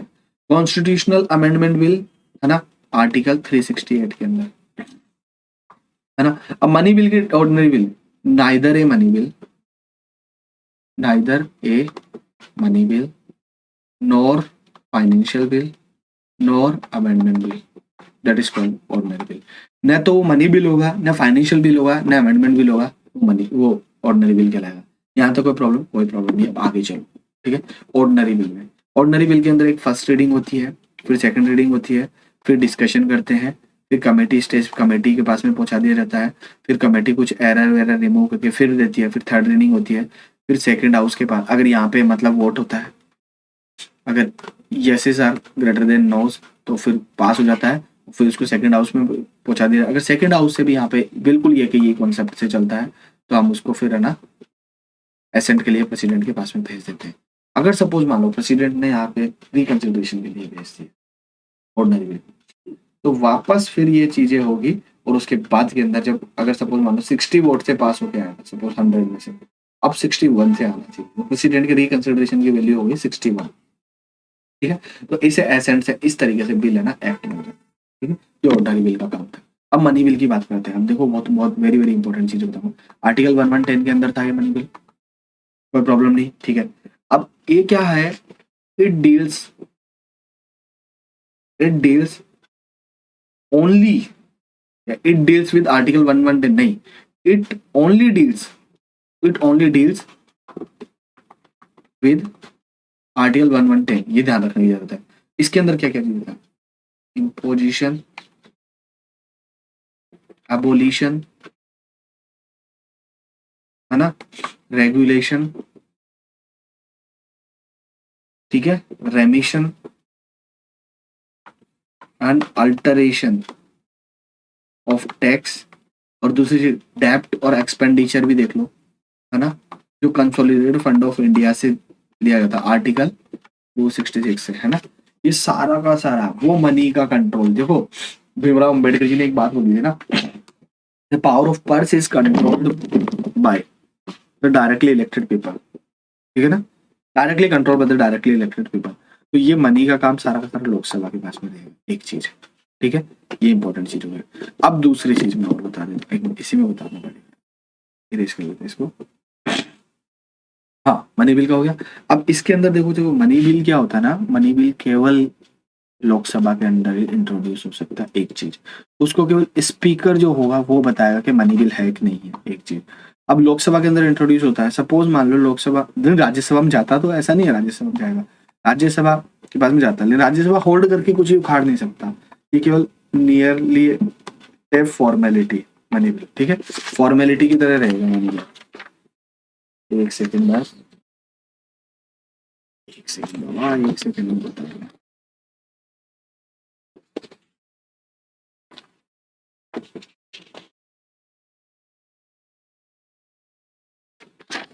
एक सेकंड, ऑर्डिनरी बिल को थोड़ा सा और डिस्कशन कर दूंगा, ऐसा नहीं करूंगा, बट पहले है ना मैं मनी बिल के बारे में बता देता हूँ। हाँ, ये फॉर्मेलिटी होती है नियरली, और इसके बाद के अंदर अगर राज्यसभा उसको होल्ड करना चाहे तो कर सकता है, नहीं करना चाहे तो उसको वापस भेजना ही पड़ेगा, एक चीज, ठीक है। आर्टिकल 1110 के अंदर होता है, लोकसभा के पास में पावर होती है मनी बिल के अंदर, ठीक है ना, और राज्यसभा के पास में 14 डेज का टाइम होता है उसको वापस उसको नोट देना, और नहीं देता तो लैप्स हो जाएगा, फिर लोकसभा फिर पास करा के डायरेक्ट भेज देगा, और ये फिर प्रेसिडेंट के पास में भेजेगा ना, प्रेसिडेंट के पास में वीटो पावर है ही नहीं है, ध्यान रखना, प्रेसिडेंट इसको होल्ड नहीं कर सकता है, कंसिडरेशन के लिए नहीं भेज सकता, रोक सकता, ठीक है, तो मनी बिल को पास करना ही पड़ता है, एक चीज। तो सारा का सारा मनी का matter, only deals with money, only deals with money. यहाँ तक आई होप आपको समझ में आया होगा, नहीं आया ना तो मैं दोबारा समझा दूंगा, कोई टेंशन मतलब डरने की कुछ भी जरूरत नहीं है, ठीक है ना। हाँ, अब अपन डिस्कस करते हैं, मनी बिल हो गया। अब हमारा अगला टॉपिक है फाइनेंशियल बिल। फाइनेंशियल बिल दो टाइप के, टाइप 1 और टाइप 2, जैसे मैंने लिखा ना, तो फाइनेंशियल बिल 1 और 2 भी कर दो, कुछ भी कर दो, ए भी कर दो, ठीक है ना। इसके अंदर क्या चीज होती है, ये आर्टिकल 117 का है, ठीक है ना। तो इसके अंदर मैं बहुत इंपॉर्टेंट चीज बोलूंगा, आप स्टेटमेंट देखना। Type 1, any other expenditure, any other expenditure, ठीक है ना, that does not involve consolidated fund of India, consolidated involve नहीं करता, है ना, it not only deals with expenditure that also have certain policies, ये ध्यान रखने की जरूरत है। Any other expenditure that does not involve consolidated fund of India, it not only deals with expenditure that also have a certain policy like, suppose मान लो हमें highway बनाना है, highway से हम पैसा डालेंगे और वापस पैसा भी कमाएंगे ना टोल के थ्रू, ठीक है ना, ये पॉलिसी हो गया एक चीज, ये तो टाइप 1 के अंदर आएगा। दूसरा, वेलफेयर स्कीम जिसके थ्रू पैसा ही वापस नहीं आ रहा, क्या हो गया, वेलफेयर स्कीम जिसके थ्रू पैसा वापस नहीं आ रहा, तो टाइप 2 के अंदर आएगा। आई होप आपको यहाँ तक समझ में आया होगा, एग्जैक्ट वे में जो मैं बताना चाहता था उसी वे में आपको एग्जैक्ट समझ में आया, यहाँ पे कोई प्रॉब्लम नहीं है, तो हम आगे बढ़ते हैं, ठीक है। तो ये सारा का सारा। अब एक इंपॉर्टेंट चीज, ये जो मनी बिल है, एक लाइन बोल रहा हूँ, बहुत इंपॉर्टेंट चीज है, ठीक है। मनी बिल है वो फाइनेंशियल बिल हो सकता है, नहीं हो सकता, but financial bill money bill हो सकता है क्योंकि हम वहां से पैसा निकाल रहे हैं। ठीक है, यहाँ तक चीजें समझ में आ गई होगी मेरे हिसाब से। जॉइंट सिटिंग की बात करूँ, अगर जॉइंट सिटिंग की बात करें तो अभी कभी भी दो हाउस अगर जॉइंट सिटिंग में बैठेंगे, अगर साथ में बैठेंगे तो लाइक लोकसभा और राज्यसभा दोनों बैठ गए, तो इन दोनों को बैठाएंगे तो यहाँ पे प्रिसाइडिंग ऑफिसर रहेगा हमेशा स्पीकर। ठीक है, और ये एक्चुअली में हमारा फेडरलिज्म को खराब करता है। क्यों? क्योंकि लोकसभा की स्ट्रेंथ तो 550 है और इसकी 245 है। अगर जॉइंट सिटिंग में कभी भी वोटिंग होगा तो लोकसभा जीत जाएगा, है ना, तो स्टेट्स तो दब जाएंगे। इस तरीके से आर्टिकल, ये कौन सा आर्टिकल 108 के अंदर डिफाइन है जॉइंट सिटिंग। ठीक है, यहाँ तक समझ में आ गया। आज तक है ना, मतलब है ना, जॉइंट सिटिंग केवल 3 ही बार हुई है। ठीक है ना, और 3 बार कौन कौन सी बार हुई है वो भी मैं इधर लिख देता हूँ, कोई इशू नहीं है। केवल पेन नहीं आएगा। 3 बार कौन कौन सी बार हुई है? पहली बार डोगरी प्रोहिबिशन बिल 1960, एक। दूसरा बैंकिंग सर्विस कमीशन 1917 बिल में हुई थी। और थर्ड जो हुई है प्रिवेंशन ऑफ टेररिज्म बिल 2002 में। ठीक है, तो 60, 77 और ये इसीलिए ये बहुत कम हुई है क्योंकि ये फेडरलिज्म, ट्रू फेडरलिज्म को फॉलो नहीं करता है। क्योंकि यहाँ पे 550, यहाँ पे 250 है, जो नंबर की मेजोरिटी है लोकसभा में, तो लोकसभा हमेशा यहाँ पे जीत जाएगा।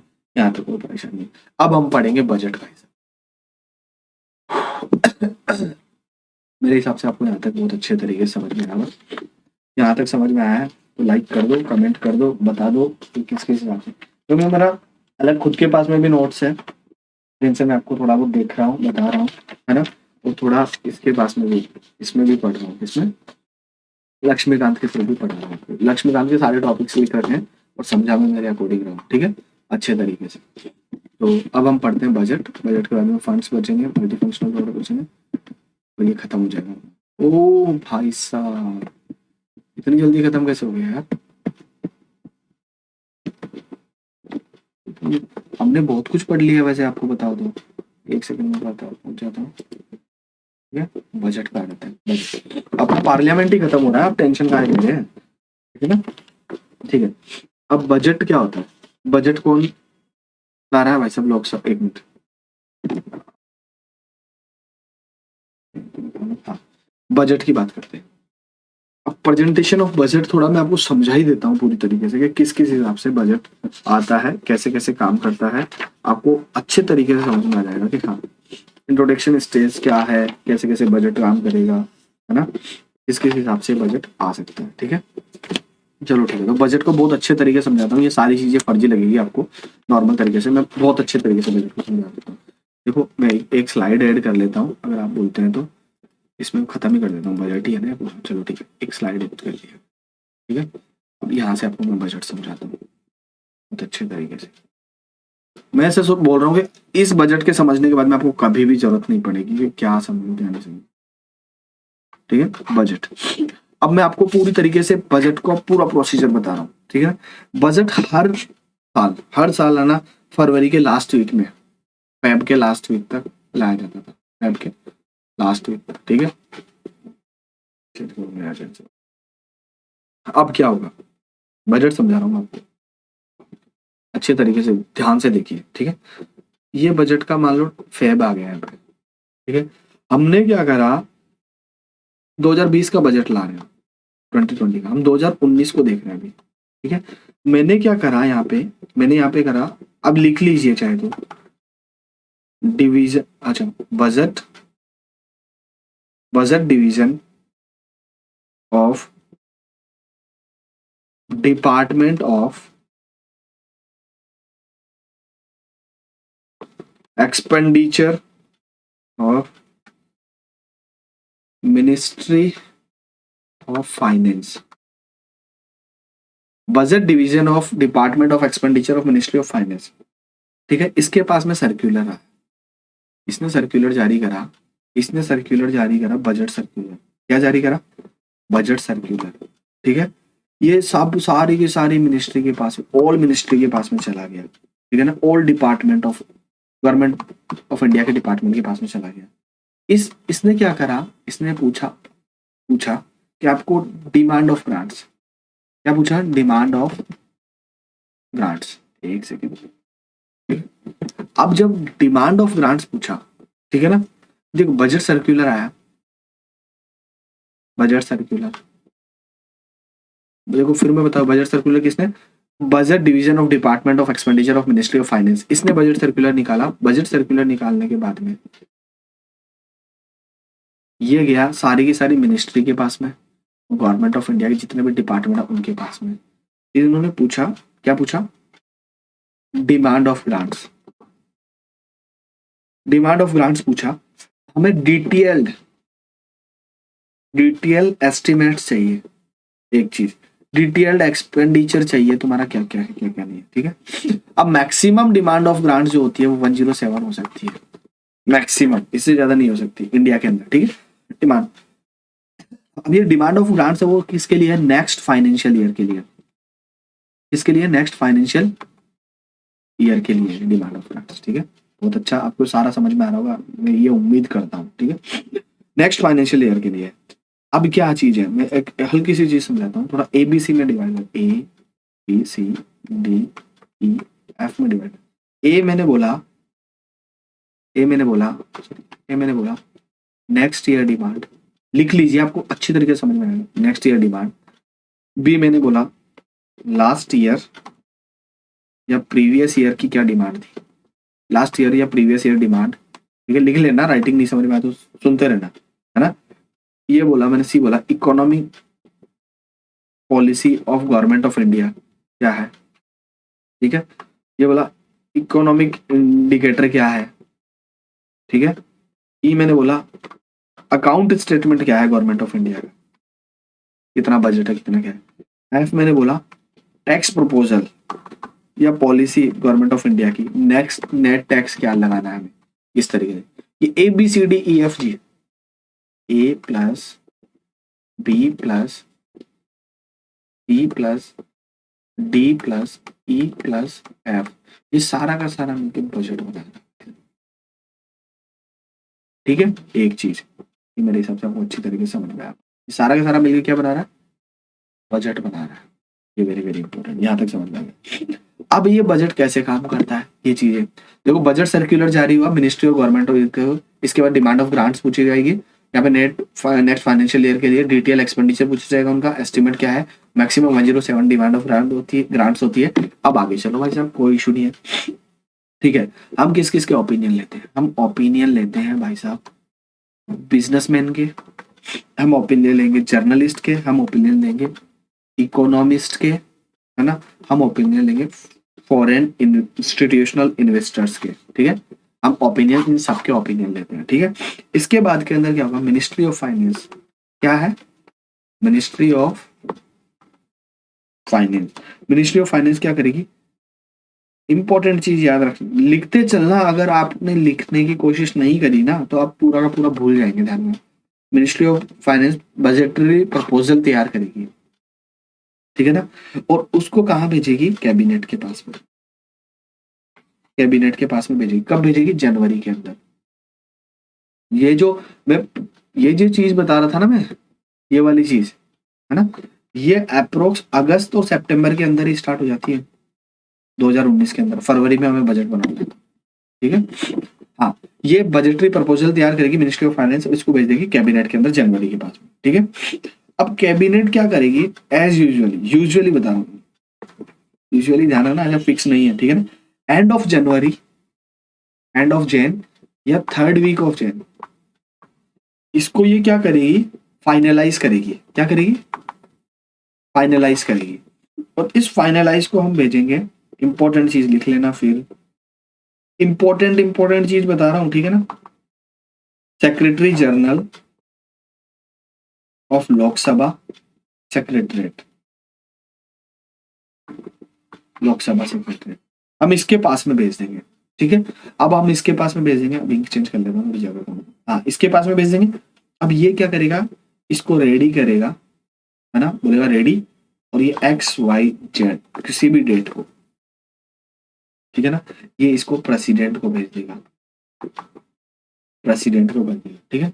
अब प्रेसिडेंट को भेजेगा, प्रेसिडेंट चलो देख लेगा, और प्रेसिडेंट देखने के बाद में प्रेसिडेंट भेजेगा इसको स्पीकर को, बजट तो लोकसभा में आ रहा है ना, स्पीकर को, है ना, स्पीकर ऑफ लोकसभा।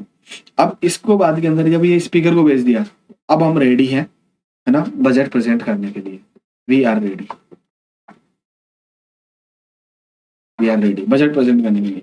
अब बजट प्रेजेंट करने के लिए रेडी है, तो अब इसके बाद के अंदर क्या होता है, अभी इसके बाद के अंदर क्या होता है, बजट बजट प्रेजेंट करने से पहले, before presenting budget, before presenting budget, इस टाइम पे हम क्या करते हैं, हलवा सेरेमनी करते हैं। क्या करते हैं, देखो नाम हलवा सेरेमनी ही है, ठीक है ना, तो आप कहीं कंफ्यूज, हलवा सेरेमनी करते हैं। हलवा सेरेमनी के अंदर क्या करते हैं, हम जितने भी मिनिस्टर्स होते हैं, है ना, उनको हम लॉक कर देते हैं, फाइनेंस ऑफिसर्स को लॉक कर देते हैं, इनको हम बोल देते हैं कि आप भाई साहब लॉक हो जाओ, इसकी चाबी मेरे को दे दो, ठीक है। तो ये लॉक कर देते हैं, लॉक क्यों कर देते हैं, और लॉक करने के बाद में इनको क्योंकि बाहर नहीं आए ये चीजें, ठीक है। इसके बाद के अंदर फाइनेंस मिनिस्टर जो होते हैं वो समरी बनाते हैं, समरी ऑफ बजट बनाते हैं, ठीक है ना, और वो प्रेसिडेंट के पास में जाती है। इसके बाद आती है प्रेसिडेंट के पास में जाती है, प्रेसिडेंट का प्रायर रिकमेंडेशन लेना जरूरी है, तो प्रेसिडेंट साइन करता है, और फिर उसके बाद में हमारा जो प्रीवियस स्लाइड था, वी आर रेडी, यहाँ पे हम बजट पब्लिश करने लग जाते हैं। एक मिनट, दोबारा बहुत अच्छे तरीके से समझा रहा हूँ। 2019-20 का बजट बनाना, अगस्त सितंबर के अंदर हमने बजट डिवीजन और department of expenditure of minister of finance क्या करेगा, डिमांड और ग्रांट्स के लिए, है ना, बजट सर्कुलर निकालेगा। सर्कुलर कैसे निकालेगा भाई साहब, सर्कुलर निकालेगा मिनिस्ट्री ऑफ गवर्नमेंट, मिनिस्ट्री सारी मिनिस्ट्री को, गवर्नमेंट ऑफ इंडिया के जितने भी डिपार्टमेंट उनके पास में भेज देगा। डिमांड ऑफ ग्रांट्स पूछना है, मैक्सिमम 107 डिमांड ऑफ ग्रांट्स हो सकती है। इसके बाद में नेक्स्ट फाइनेंशियल ईयर की डिमांड ऑफ ग्रांट्स पूछेगा। मैंने ABCD बता दिया, ए बता दिया next year of demand, B बताया लास्ट ईयर और प्रीवियस ईयर की डिमांड, इकोनॉमिक पॉलिसीज क्या क्या थी गवर्नमेंट ऑफ इंडिया की, इकोनॉमिक इंडिकेटर क्या क्या थे, इंडिकेटर है ये भाई साहब, ठीक है ना, अकाउंट इंडिया का क्या है, टैक्स रेट क्या होगी उसकी पॉलिसी, नेट टैक्स क्या होगा, इस इन सबको जोड़ के बजट डिसाइड किया जाता है, ठीक है। इसके बाद के अंदर क्या होता है कि हम ओपिनियन मांगते हैं बिजनेसमैन के, जर्नलिस्ट के, इकोनॉमिस्ट के, है ना, और फॉरेन इंस्टीट्यूशनल इन्वेस्टर्स के, इन सबके ओपिनियन भी मांगते हैं कि आप क्या चाहते हो, किस तरीके का बजट चाहते हो। इसके बाद में मिनिस्ट्री ऑफ फाइनेंस क्या करता है, ministry of finance budgetary proposal बनाता है। उस बजटरी प्रपोजल को कैबिनेट के पास में भेजा जाता है जनवरी के अंदर, और एंड ऑफ जनवरी या थर्ड वीक ऑफ जनवरी के अंदर ये क्या ना फाइनलाइज कर देते हैं यूजुअली, और इसको भेजा जाता है secretary general of Lok Sabha secretariat, यहाँ भेजा जाता है। ये क्या करता है, इसको यहाँ पे फाइनलाइज करके डेट फाइनलाइज करके प्रेसिडेंट के पास भेज देता है। प्रेसिडेंट क्या करता है, इसको बोल देता है कि चलो स्पीकर के पास भेज देते हैं साइन वाइन करके। अब यहाँ पे रेडी हो जाता है। इससे पहले क्या होता है, इससे पहले होता है कि जब प्रेजेंट करने से पहले हम हलवा सेरेमनी करते हैं, जितने भी ऑफिसर्स इसमें पार्टिसिपेट लेते हैं उन सबको हम एक जगह लॉक कर देते हैं प्रेजेंट करने से पहले, और उसके बाद में फाइनेंस मिनिस्टर क्या करती है, समरी बनाती है बजट की और प्रेसिडेंट के पास में जाती है। प्रेसिडेंट का प्रायर रिकमेंडेशन लेने के बाद में हम इस बजट को पब्लिश कर देते हैं। अब बताओ आपको क्या प्रॉब्लम रही, कोई प्रॉब्लम, कुछ भी XYZ, कुछ भी प्रॉब्लम, कुछ भी प्रॉब्लम, अगर कुछ भी प्रॉब्लम नहीं रही तो मेरे हिसाब से इससे बेस्ट तरीके से, मतलब मैं नहीं समझा सकता था कि पार्लियामेंट किस किस हिसाब से बजट की प्रपोजल बनाएगी, क्या क्या है क्या क्या नहीं है, ठीक है। ये सारा का सारा इस तरीके से काम करता है, ठीक है। तो ये सारा का सारा मैंने जितना समझाया ना, ये मैंने आप ही के लिए समझाया। देखो policy cut motion, economic cut motion, थोड़ा मोशन भी समझा देता हूँ, ठीक है। अब बजट के अंदर क्या क्या होता है, एक सेकंड रुकना, हाँ, थोड़ा बजट के अंदर और क्या क्या होता है। हाँ, ये बजट का ये चल रहा था। अब इसके अंदर क्या क्या होता है, ठीक है। अब इसके अंदर क्या होता है, चलो बजट का तो बता दिया कि बजट को पब्लिश कर दिया। अब बजट को इंट्रोड्यूस कैसे करते हैं, बजट के अंदर क्या क्या चीज आती है ना। प्रेजेंटेशन ऑफ बजट हो गया, प्रेजेंटेशन ऑफ बजट के बाद में क्या होता है, मिनिस्ट्री ऑफ फाइनेंस होता है, लोकसभा स्पीकर होता है, ठीक है। पहला आ गया इंट्रोडक्शन स्टेज, ठीक है। मिनिस्ट्री ऑफ फाइनेंस क्या करता है, बहुत इंपॉर्टेंट तरीके से, मिनिस्ट्री ऑफ फाइनेंस क्या करता है, जनरल इंट्रोडक्शन करता है बजट का। क्या करता है, जनरल इंट्रोडक्शन करता है बजट का, मिनिस्ट्री ऑफ फाइनेंस, ठीक है। जनरल इंट्रोडक्शन इंट्रोडक्शन, ठीक है। इसमें नो डिटेल्ड डिबेट डिस्कशन होती है, कोई भी नहीं होती, अलाउ नहीं होता है, ठीक है ना, है ना, ठीक है। इसके अंदर क्या है ना, 3 से 4 दिन का टाइम लगता है, 3 to 4 days, ठीक है, इसको प्रिपेयर करने में। अब मिनिस्ट्री ऑफ फाइनेंस क्या करेगा, राज्यसभा के पास में भी जाएगा, राज्यसभा के पास में भी जाएगा ना, फिर वापस सेम चीज ये करेगा, ठीक है ना। यहाँ पे जनरल डिस्कशन अलाउ होती है, ठीक है, वहां पे डिटेल डिबेट डिस्कशन अलाउ नहीं है लोकसभा के अंदर। यहाँ पे राज्यसभा के पास में जाएगा, जनरल डिस्कशन कर सकते हैं, है ना, मिनिस्ट्री ऑफ फाइनेंस से, और जनरल स्टेटमेंट देगा बजटरी प्रपोजल। बजटरी प्रपोजल मतलब आई प्रपोज्ड, इस तरीके से। आफ्टर जनरल डिस्कशन हम, है ना, देखो एक यहाँ पे फिर मैं वो ले लेता हूँ यार, मेरे को लगता है वो ले लेना चाहिए, एक सेकंड, ब्लैंक स्लाइड, एक सेकंड यार। आफ्टर जो ये चीजें होगी, मतलब क्या, बजटरी प्रपोजल दोनों जगह प्रपोज कर देंगे, इसके बाद में क्या है ना, सस्पेंड हो जाता है budget session, budget session suspend हो जाता है। तो वेरी वेरी इंपॉर्टेंट चीज है, जैसे आपको ये चीजें सारी समझ में आएगी, आपका पूरा का पूरा है ना, ये मतलब है ना, पार्लियामेंट कंप्लीट हो जाएगा मेरे हिसाब से। तो मैंने बहुत अच्छे तरीके से समझाने की कोशिश करी है ना, मतलब शायद मुझे लगता है कि इस तरीके से आपने अभी इससे पहले कभी पढ़ा होगा, ठीक है। अब प्रेजेंट करना है बजट को, प्रेजेंट कर रहे हैं। मिनिस्ट्री ऑफ फाइनेंस क्या करा, मिनिस्ट्री ऑफ फाइनेंस लोकसभा में भी गया, राज्यसभा में भी गया, यहाँ पे नॉर्मल तरीके से बजट को प्रपोज करके आई प्रपोज, ठीक है, इसको बता के आया कि मैं हाँ बजटरी प्रपोजल तैयार है अपना, ऐसा ऐसा ऐसा। तो डिटेल्ड डिबेट डिस्कशन अलाउड नहीं होती है इस टाइम पे, ठीक है ना, यहाँ तक समझ में आ गया। अब इसके बाद में क्या ना, ये नॉर्मल डिस्कशन के बाद में, डिटेल्ड नहीं है, नॉर्मल डिस्कशन के बाद में क्या हो जाएगा, नॉर्मल डिस्कशन के बाद में, डिस्कशन के बाद में सस्पेंड हो जाएगा budget session, budget session suspend हो जाएगा, ठीक है ना। अब इसके बाद के अंदर बजट सेशन सस्पेंड हो गया, ठीक है, नॉर्मल डिस्कशन के बाद में, इसके बाद के अंदर लेजिस्लेटिव स्क्रूटनी होगी, लेजिस्लेटिव स्क्रूटनी, है ना, लेजिस्लेटिव स्क्रूटनी होगी बजटरी प्रपोजल की, इसकी बजटरी प्रपोजल की लेजिस्लेटिव स्क्रूटनी होगी। थोड़ा यार ये नाम सही ढंग से लिखता हूँ, नाम डांटेंगे, ठीक है ना। दोबारा देखो, डिस्कशन एक चीज, दूसरी चीज सस्पेंड हो गया बजट सेशन, ठीक है, तीसरा लेजिस्लेटिव स्क्रूटनी, लेजिस्लेटिव स्क्रूटनी हुई, ठीक है ना, बजटरी प्रपोजल की। इसमें क्या होगा ना, ये जब सस्पेंड कितने वीक के लिए हो रहा है, 3 वीक्स के लिए। अब इस लेजिस्लेटिव स्क्रूटनी के लिए हम क्या बना रहे हैं, डीआरएससी बना रहे हैं, डीआरएससी, इसको बोलते हैं डिपार्टमेंट रिलेटेड स्टैंडिंग कमेटी, डीआरएससी बना रहे हैं, ठीक है। इसमें डीआरएससी में होते हैं लोकसभा और राज्यसभा दोनों से ली जाती है। लोकसभा के लिए तो 21 होती है, राज्यसभा से ली जाती है ये 10, ठीक है। टोटल मेंबर कितना होता है, 31, टोटल मेंबर 31 हो गए इसमें, ठीक है। अब इसके बाद के अंदर, इसके बाद डीआरएससी बना रहे हैं ना, है ना, और इसके बाद के अंदर डीआरएससी, अब एक डीआरएससी के अंदर कितने मेंबर होते हैं, ठीक है ना, जैसे मैंने डिपार्टमेंट एक डीआरएससी में 31 मेंबर होते हैं।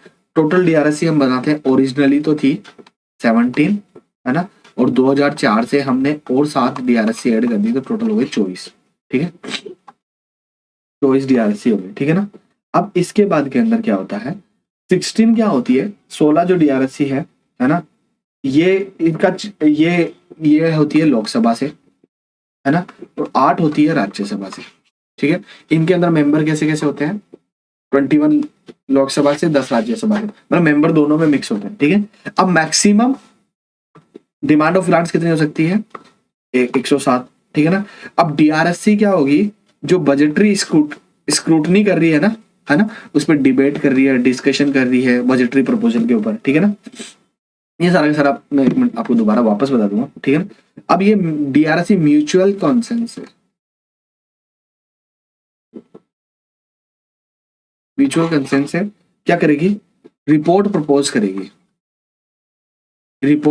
करेगी, ठीक है ना, rule of procedure conduct of business के अकॉर्डिंग 268 और 270 के अकॉर्डिंग ये रिपोर्ट प्रपोज करेगी, ये बाइंडिंग नहीं है, ये रिपोर्ट नॉट बाइंडिंग, ये ध्यान रखना, ठीक है ना। अब क्या हो गया, देखो दोबारा मैं बताता हूँ। देखो डिस्कशन हुआ, सस्पेंड हो जाएगा बजट 3 वीक्स के लिए, है ना, लेजिस्लेटिव स्क्रूटनी के लिए बजटरी प्रपोजल का। डीआरएससी बनाएंगे, डीआरएससी डिपार्टमेंट रिलेटेड स्टैंडिंग कमेटी। इसके अंदर क्या होता है ना, टोटल तो 24 होती है डीआरएससी, 24 होती है, लेकिन इसके अंदर मेंबर कितने के अंदर, लोकसभा से 21 होते हैं एक डीआरएससी में और राज्यसभा से 10 होते हैं। अब डीआरएससी जो 24 होती है उसमें 16 तो लोकसभा की होती है, 8 राज्यसभा की होती है यहाँ तक। और मैक्सिमम डिमांड ऑफ ग्रांट्स कितनी हो सकती है, 107। यहाँ पे कोई प्रॉब्लम नहीं है, ठीक है। म्यूचुअल कंसेंट से रिपोर्ट पब्लिश करेंगे आरओपी सीओपी रूल 268 270 के थ्रू, 270 के थ्रू। ये नॉट बाइंडिंग, ठीक है। यहाँ तक समझ में आ गया मेरे हिसाब, बहुत बढ़िया, गजब, मजा आ गया भाई, इसमें तो बहुत ही मजा आ गया। एक मिनट, हाँ इसमें मजा आ गया। अब इसके बाद के अंदर देखो, जितना आपको ये समझाया है ना, इसके बाद में डीआरसी हो गया। अब देखो अपना दोबारा देखते हैं, बजट था, प्रिपेयर हुआ, कैबिनेट के पास में गया, फाइनलाइज हुआ, है ना, फाइनलाइज होगा, सेक्रेटरी जनरल ऑफ लोकसभा के पास में जाएगा, प्रेसिडेंट स्पीकर के पास में भेजेगा, यहाँ से डेट आएगी। बजट बता रहा हूँ, बजट था, प्रिपेयर हुआ, कैबिनेट के पास में गया, कैबिनेट फाइनलाइज करेगा, secretary general of Lok Sabha secretariat के पास में जाएगा, प्रेसिडेंट स्पीकर के पास में भेजेगा, यहाँ से डेट फाइनलाइज होगी। यहाँ के बाद में प्रायर रिकमेंडेशन ऑफ प्रेसिडेंट, ठीक है। फिर इसके बाद में यहाँ पे प्रायर रिकमेंड लोकसभा और राज्यसभा में इंट्रोड्यूस होगा दोनों जगह, ठीक है। फिर उसके बाद में 3 वीक्स के लिए सस्पेंड हो जाएगा, फिर डीआरएससी बन जाएगी, डिपार्टमेंट रिलेटेड स्टैंडिंग कमेटी, ठीक है। ये लेजिस्लेटिव स्क्रूटनी करेगी, क्या करेगी, legislative scrutiny. Minister of finance को रिपोर्ट आएगी डीआरएससी की, जो बाइंडिंग नहीं है, डिमांड ऑफ ग्रांट्स की, ठीक है। अब ये स्पीकर के पास में जाएगी, मोशन, एक तरीके से यहाँ से मोशन जाते हैं, डिमांड ऑफ ग्रांट्स आ गई, डीआरएससी के मोशन होते हैं। यूजुअली हम है ना 5 से 6 ही डिस्कस करते हैं। अभी मैं और बता देता हूँ, यहाँ पे इसको ब्लैंक कर लूं, इसको क्यों ब्लैंक कर ले यार, इसको ब्लैंक कर लेते हैं ना, हाँ इसको ब्लैंक कर लेते हैं। हाँ यूजुअली 5 से 6 ही मोशन डिस्कस करते हैं। क्यों डिस्कस करते हैं, डीआरएससी ने भेजी डिमांड ऑफ ग्रांट्स, अब हम यहाँ पे डिस्कस कर रहे हैं। देखो मोशन कितने, पहला होता है कट मोशन, ठीक है ना। हम इसके अंदर बोलेंगे सबको, राहुल गांधी इन्होंने बोला कि हमें ये वाला, हमें ये फंड चाहिए, तो राहुल गांधी जी खड़े होंगे कि मतलब ये तो पूरा का पूरा गलत है ना। तो इसके अंदर डिमांड को रिड्यूस करने की बात की जाती है, to reduce demand of grants, ठीक है, एक चीज। दूसरा चीज, इस कट मोशन के भी 3 पार्ट होते हैं, ठीक है, कट मोशन के 3 पार्ट होते हैं। एक होता है पॉलिसी कट मोशन, ठीक है, इकोनॉमिक कट मोशन, और चौथा होता है टोकन कट मोशन, ठीक है, token cut motion. Policy, economy और टोकन, इकोनॉमी, ठीक है। टोकन पॉलिसी कट मोशन में आता है, पॉलिसी कट मोशन में पूरा का पूरा रिजेक्ट कर दिया जाता है एंटायर पॉलिसी को, है ना। और केवल उसमें पॉलिसी कट मोशन में रिजेक्ट कर दिया तो इसका मतलब ऐसा नहीं है उसको एक भी पैसा नहीं दिया जाता। कितना दिया जाता है, ₹1, 1 रुपया दिया जाता है। इकोनॉमी कट मोशन के अंदर क्या होता है, फिक्स्ड अमाउंट से रिड्यूस करते हैं कि हमें इतना चाहिए। इसमें भी क्या होता है, हर किसी में डिबेट, डिस्कशन और वोटिंग होती है, ये ध्यान रखना, ठीक है, debate discussion. Token cut motion के अंदर क्या होता है कि पनिशमेंट दिया जाता है, और वो पनिशमेंट होता है ₹100 का। हम वहां पे पूछते हैं कि चलो ठीक है, आपने पिछली बार ऐसा करा था तो उसका बजट क्या गया था, उस बजट का अगर कोई आंसर नहीं होता तो उसको आना फिर पार्लियामेंट पनिश करता। पनिशमेंट ₹100 का होता है टोकन कट मोशन में, और पॉलिसी कट मोशन में ₹1 का एंटायर रिजेक्ट करने के बाद में ₹1 दे दिया जाता है, ठीक है। ऐसे इस तरीके से ये चीज चलती है, ठीक है। अब मेजोरिटी ऑफ बजट जो होता है वो किसके थ्रू पास होता है, गिलोटिन मेथड के थ्रू पास होता है। गिलोटिन मेथड क्या होता है, गिलोटिन मेथड किस तरीके से काम करता है, सपोज मान लो 107 ग्रांट्स है, अब सारी की सारी ग्रांट्स पे डिस्कशन करना तो बेवकूफी है, क्योंकि मेजोरिटी है वो पास करा ही लेंगे। तो जो इंपॉर्टेंट ग्रांट्स होती है उनके ऊपर डिबेट डिस्कशन हो जाता है। वो इसका मतलब ऐसा नहीं होता कि वो पास को रोकने के लिए, इसका मतलब होता है कि वो असहमति जताते हैं, डिसएग्रीमेंट बताते हैं कि हमें ये पसंद नहीं आया है, इस तरीके से वो ये बताते हैं। तो ये सारा का सारा, और बाकी जो रिमेनिंग ग्रांट्स होती है वो किस तरीके से होती है, गिलोटिन मैंने बताया था आपको, अगर आपको पता हो तो। GUILLOTIN गुलोटिन मेथड, मतलब बिना डिबेट डिस्कशन के पास कर दिया जाता है बाकी, ठीक है ना, एक से यस से नो ऐसे करा लिया जाता है। तो यहाँ तक आपको सारा का सारा समझ में आया होगा मेरे हिसाब से, ठीक है। अब हम आगे चलते हैं, एक छोटा सा और बचा हुआ है, हम इस छोटे से को भी कंप्लीट कर लेते हैं, फिर हमारा काम कंप्लीट हो जाएगा पूरी तरीके से। अब एक क्या होता है, देखो एप्रोप्रिएशन बिल में बार बार मैं बता, एप्रोप्रिएशन बिल, ठीक है। एप्रोप्रिएशन बिल जब फाइनल रिवाइज्ड होती है ना, ग्रांट्स और बिल जितना भी फाइनल होता है ना, ग्रांट्स और बिल, यहाँ पे एप्रोप्रिएशन पास होता है, एप्रोप्रिएशन पास होता है, ठीक है ना, सारा का सारा। अब एक लाइन लिखी हुई है हर जगह, no grants of funds from the consolidated fund of India can be made without due appropriation by Lok Sabha, article 114, ठीक है, इसके थ्रू लिखा गया। एप्रोप्रिएशन बिल जो है ना, एक तरीके से लोकसभा के विदाउट, है ना, मतलब टच भी नहीं करा जा सकता, ये ना एक तरीके से बजट, ये पैसे की बात करें, पावर ऑफ पर्स, इससे पता चल रहा है किसके पास में है, लोकसभा के पास में है एक चीज, ठीक है ना। अब यही चीज है, मनी बिल 14 डेज के तक वो रख सकते हैं, और उसके बाद के अंदर प्रेसिडेंट के पास जाएगा और एसेंट देगा राज्यसभा, ठीक है ना, वीटो पावर नहीं होती है, ठीक है। तो ये सारा का सारा मेरे पास में ये सारा का सारा आपके बताने के लिए था कि हाँ किस किस हिसाब से क्या क्या काम होता है, ठीक है। अब मैं चीजें आपको थोड़ा समझाने की बजाय मैं आपको एक चीज में खत्म कर देता हूँ कि ये जितना भी चीजें मैंने पढ़ाई है ना, आप प्लीज बुक से भी रीड करिए। दूसरी चीज, इसको पढ़ने के साथ साथ में अगर आपने शॉर्ट नोट्स बनाए हुए तो आपके लिए बहुत ज्यादा बेस्ट होगा। आपका मैंने कॉन्सेप्ट बिल्डिंग पुटअप करा पूरी पूरी पार्लियामेंट का एक ही क्लास के अंदर। तो अगर आपको वीडियो अच्छा लगे तो वीडियो को लाइक करें, कमेंट करें, शेयर करें और सब्सक्राइब जरूर करें मेरे चैनल को। तीसरी चीज, मेरा एक ब्लॉग और है, मैंने बताया था SHUBHAM शुभम सिंह राव, और इंस्टा पे मुझे देख सकते हैं SS राव 007, ठीक है। जय हिंद, जय भारत, कीप स्माइलिंग।